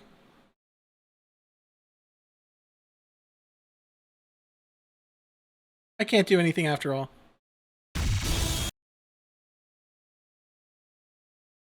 Did I scare you? Ha! You're so cute! Anyway, Berserk. I didn't mean to get distracted, I'm sorry. Even though it's your fault for distracting me. Shame on you. Just kidding. Anything we do together is fun as long as it's with you. But anyway, if it takes me some time to collect my thoughts, then I'm sorry. But I'll always have something new to talk about. In the meantime, we can just look into each other's eyes. Let's see.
What's happening? Berserk, what's happening to me? It hurts so much. Help me, Berserk. Please hurry and help me. Monika, help me!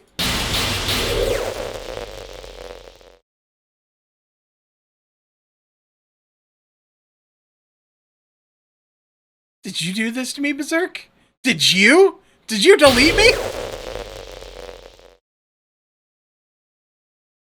How could you? How could you do this to me? You were all I had left. I sacrificed everything for us to be together. Everything. I loved you so much, Berserk. I trusted you. Do you just want to torture me? Watch me suffer? Were you only pretending to be kind? Just to hurt me even more? I deleted you, though. Okami100, thank you very much for the follow. I appreciate that. Monika.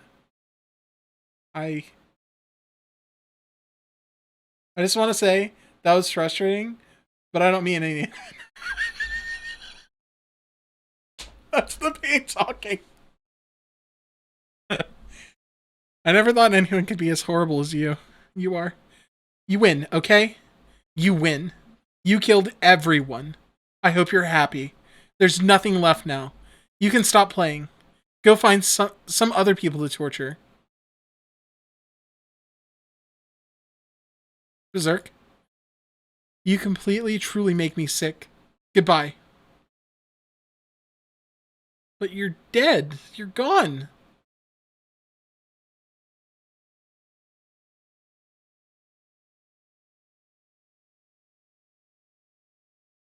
I still love you. I can't help it. What's wrong with me? How horrible am I for you to hate me this much? Well, my friends, I did so many awful things.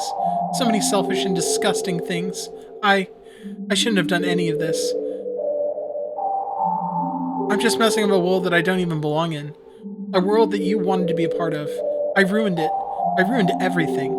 Maybe that's just why you deleted me. Because I destroyed everything that you wanted. How could I do that to someone I love? That's not love. That.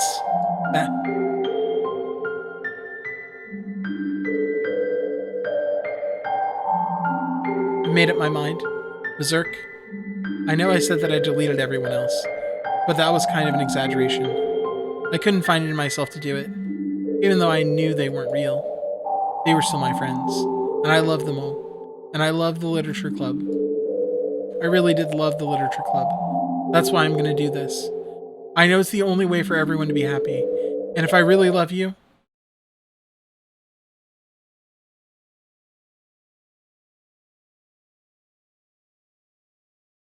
then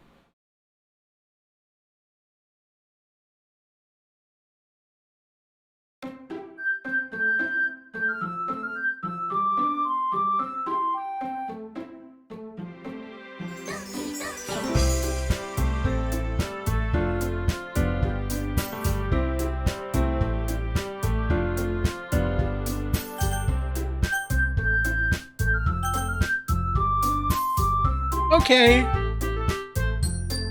So I have a question.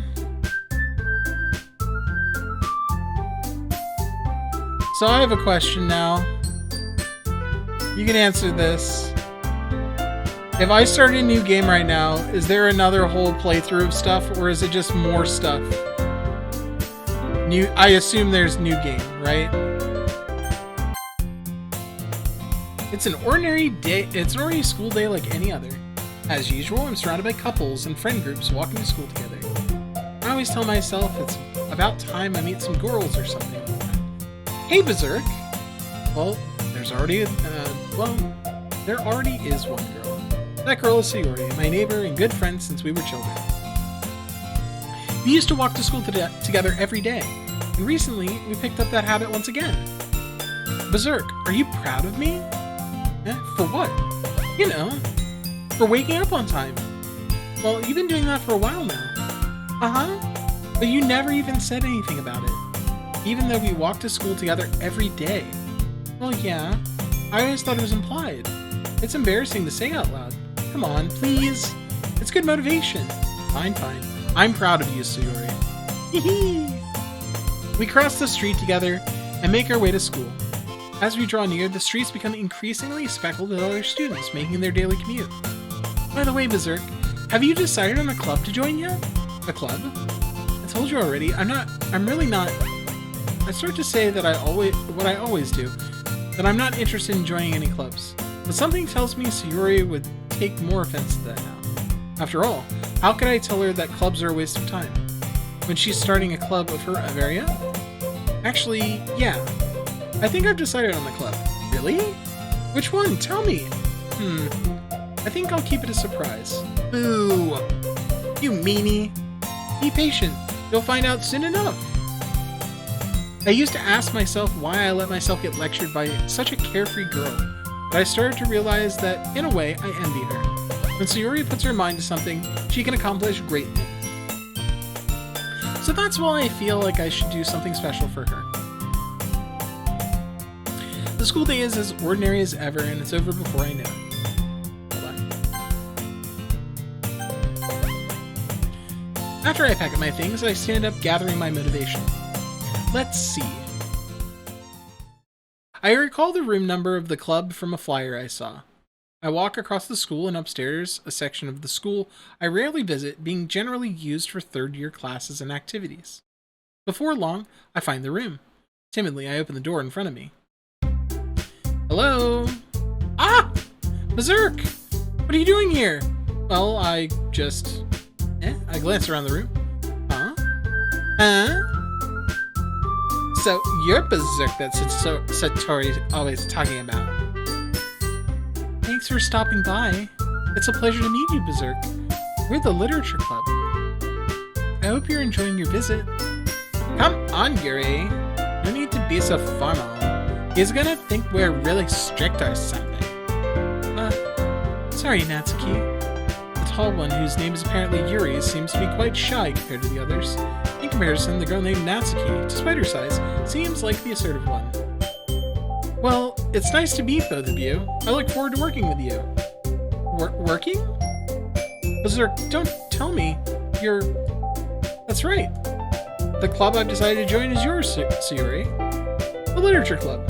Sayuri's eyes light up. No way! No way! Ah! Sayuri wraps her arms around me, jumping up and down. Hey! Well, if Sayuri is this happy, then I'm sure it won't be so bad to have you around. Not to mention there's 4 of us now. That means we can become an officially recognized club. I don't know what to say. We have to celebrate. What an appropriate day for this, isn't it? Yeah! After all, Natsuki's decided to... Hey, don't ruin the surprise. Sorry. Everyone sit down at the table, okay? How about I make some tea as well? The girls have a few desks arranged to form a table. Natsuki and Yuri walk over to the corner of the room where Natsuki grabs a wrap tray and Yuri opens the closet.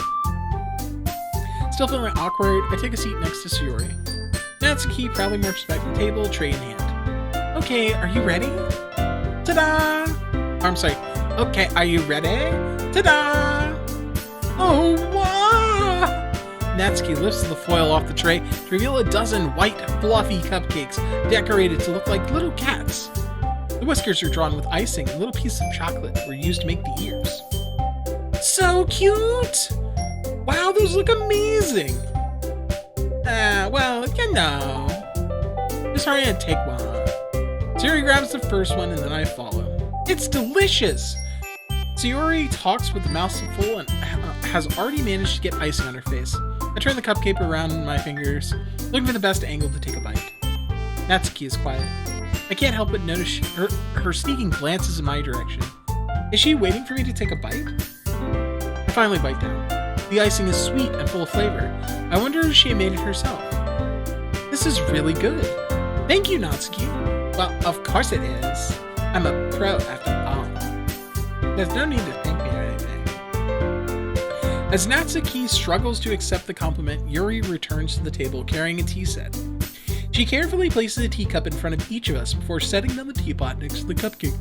Excuse me. You keep a whole tea set in the classroom.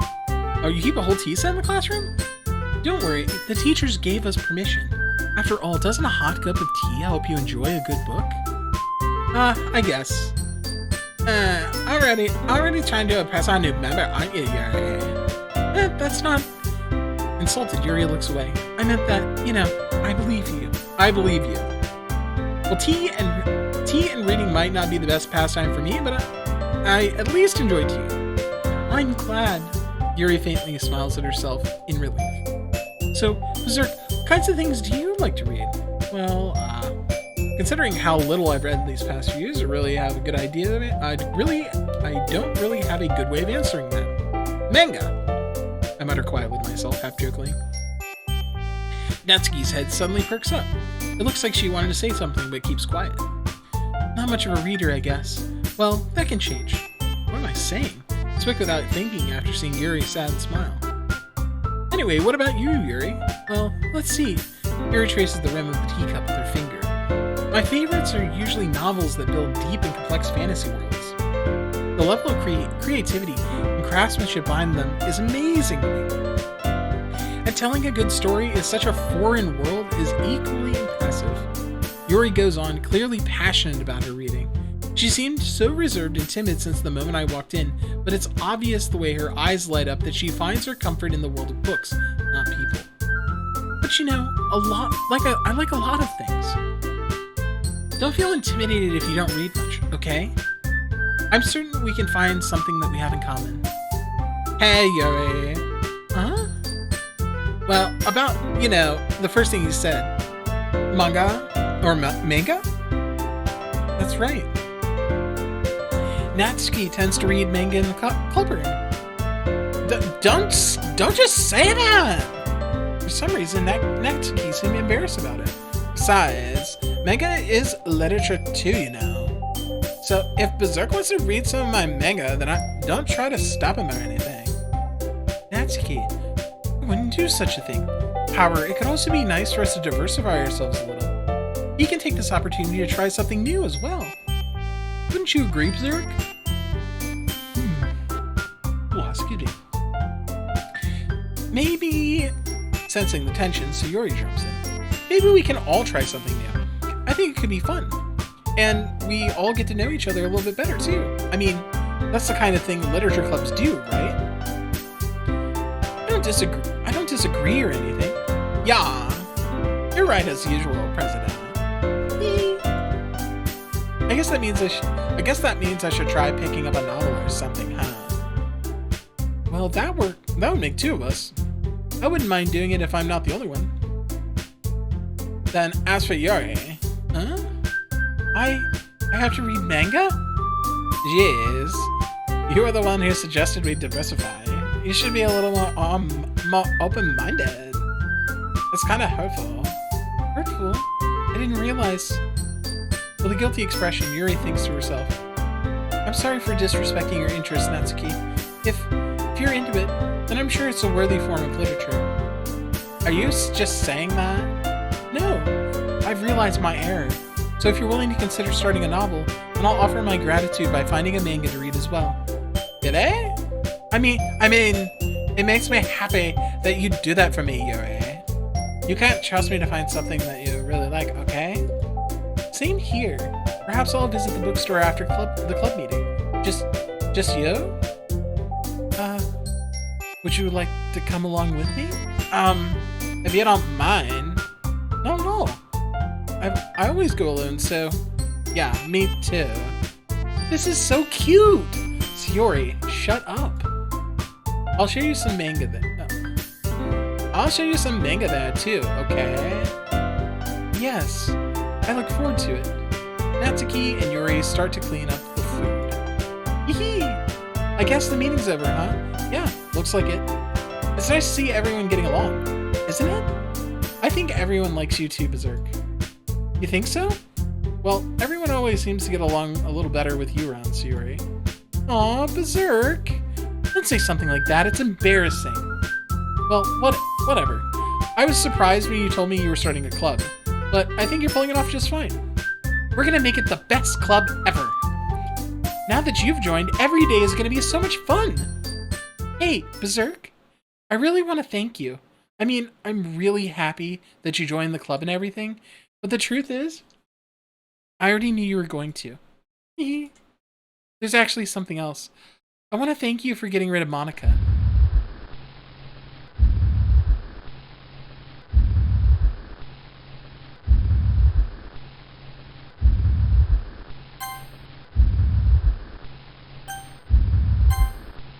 That's right. I know everything that she did. Maybe it's because I'm the president now, but I really know everything, Berserk. I know how hard you tried to make everyone happy. I know about all the awful things that Monika did to make everyone really sad, but none of that matters anymore. It's just us now.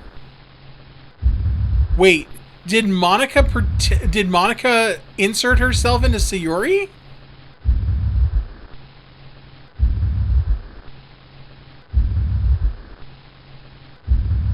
It's just us now. And you made me the happiest girl in the world. I can't wait to spend every day like this with you. Forever and ever. F O R E V E. No? Okay. Eh?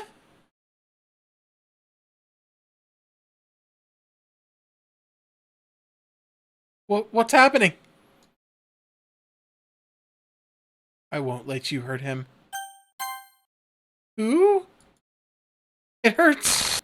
Ah! Sorry, I was wrong. There's no happiness here after all. Goodbye, Sayori. Goodbye, Berserk. Goodbye, Literature Club.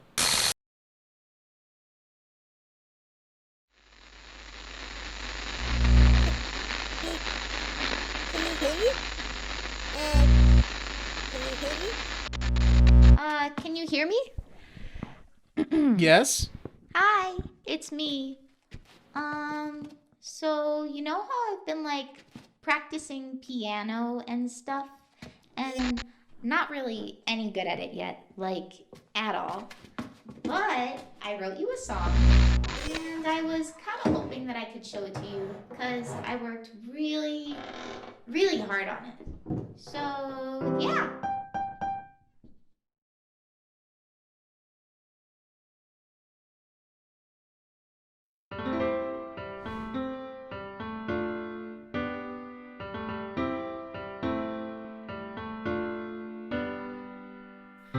Every day I imagine a future where I can be with you. In my hand is a pen that will write a poem of me and you.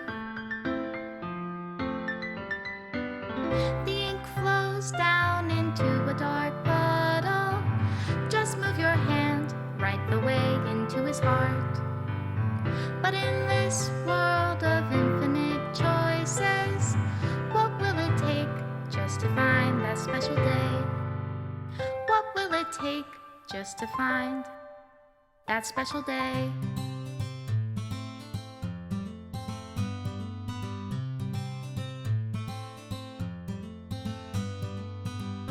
Have I found everybody a fun assignment to do today? When you're here, everything that we do is fun for them anyway. When I can't even read my own feelings, what good are words when a smile says it all? Okay. And if this world won't write me an ending, what will it take just for me to have it all? Okay.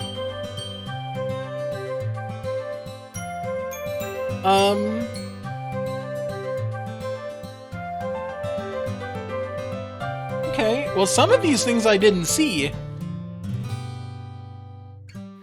Are all of these things that can happen? For those who are dear to me. Is it love if I take you, or is it love if I set you free?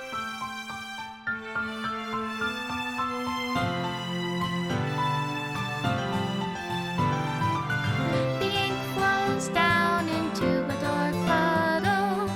How can I write love into reality? If I can't hear the sound of your heartbeat, what do you call love in your reality? Special thanks, Monika And in your and Berserk. reality, if I don't know how to love you, I'll leave you be. All of these things can happen. Okay. Made with Love by Team Salvato.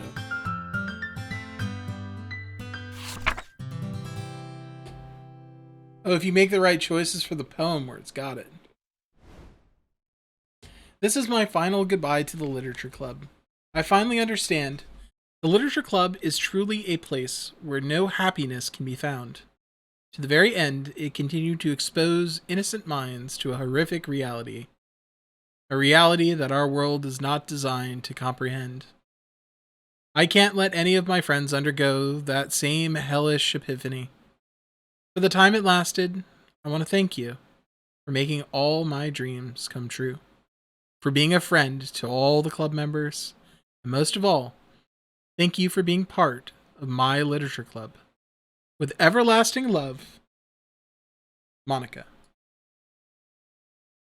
Error. Script file is missing or corrupt. Please reinstall the game.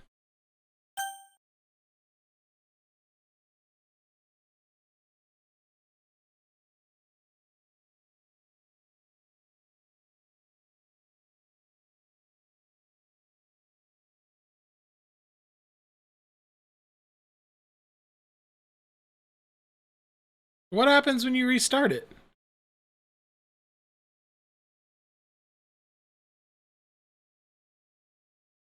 You were so close to getting the true ending for virtue of saving a loading? Interesting. I missed the Natsuki route? I did. In the first part I missed the Natsuki route. But I didn't realize that that was even a thing, so interesting. Well, that was fun. That was a fun and exciting experience. I didn't realize it was going to be 9 hours, but that was awesome. That was terrifying, but awesome. Very interesting. And spend the weekend with Yuri. Oh, wait. You missed the Natsuki route and spend the weekend with Yuri? Oh, you mean like in the club room there's stuff to do with Natsuki and then spend the weekend with Yuri? You have to have separate save files to get the true ending, though, and use the save slots efficiently? Oh.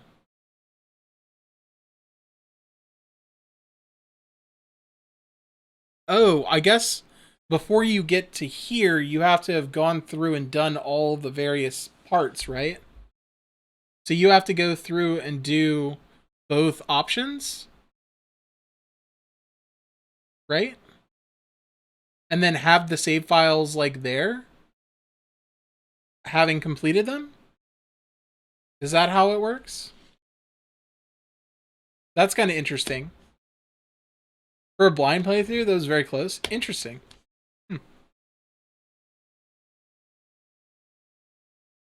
All right. Well, that was fun.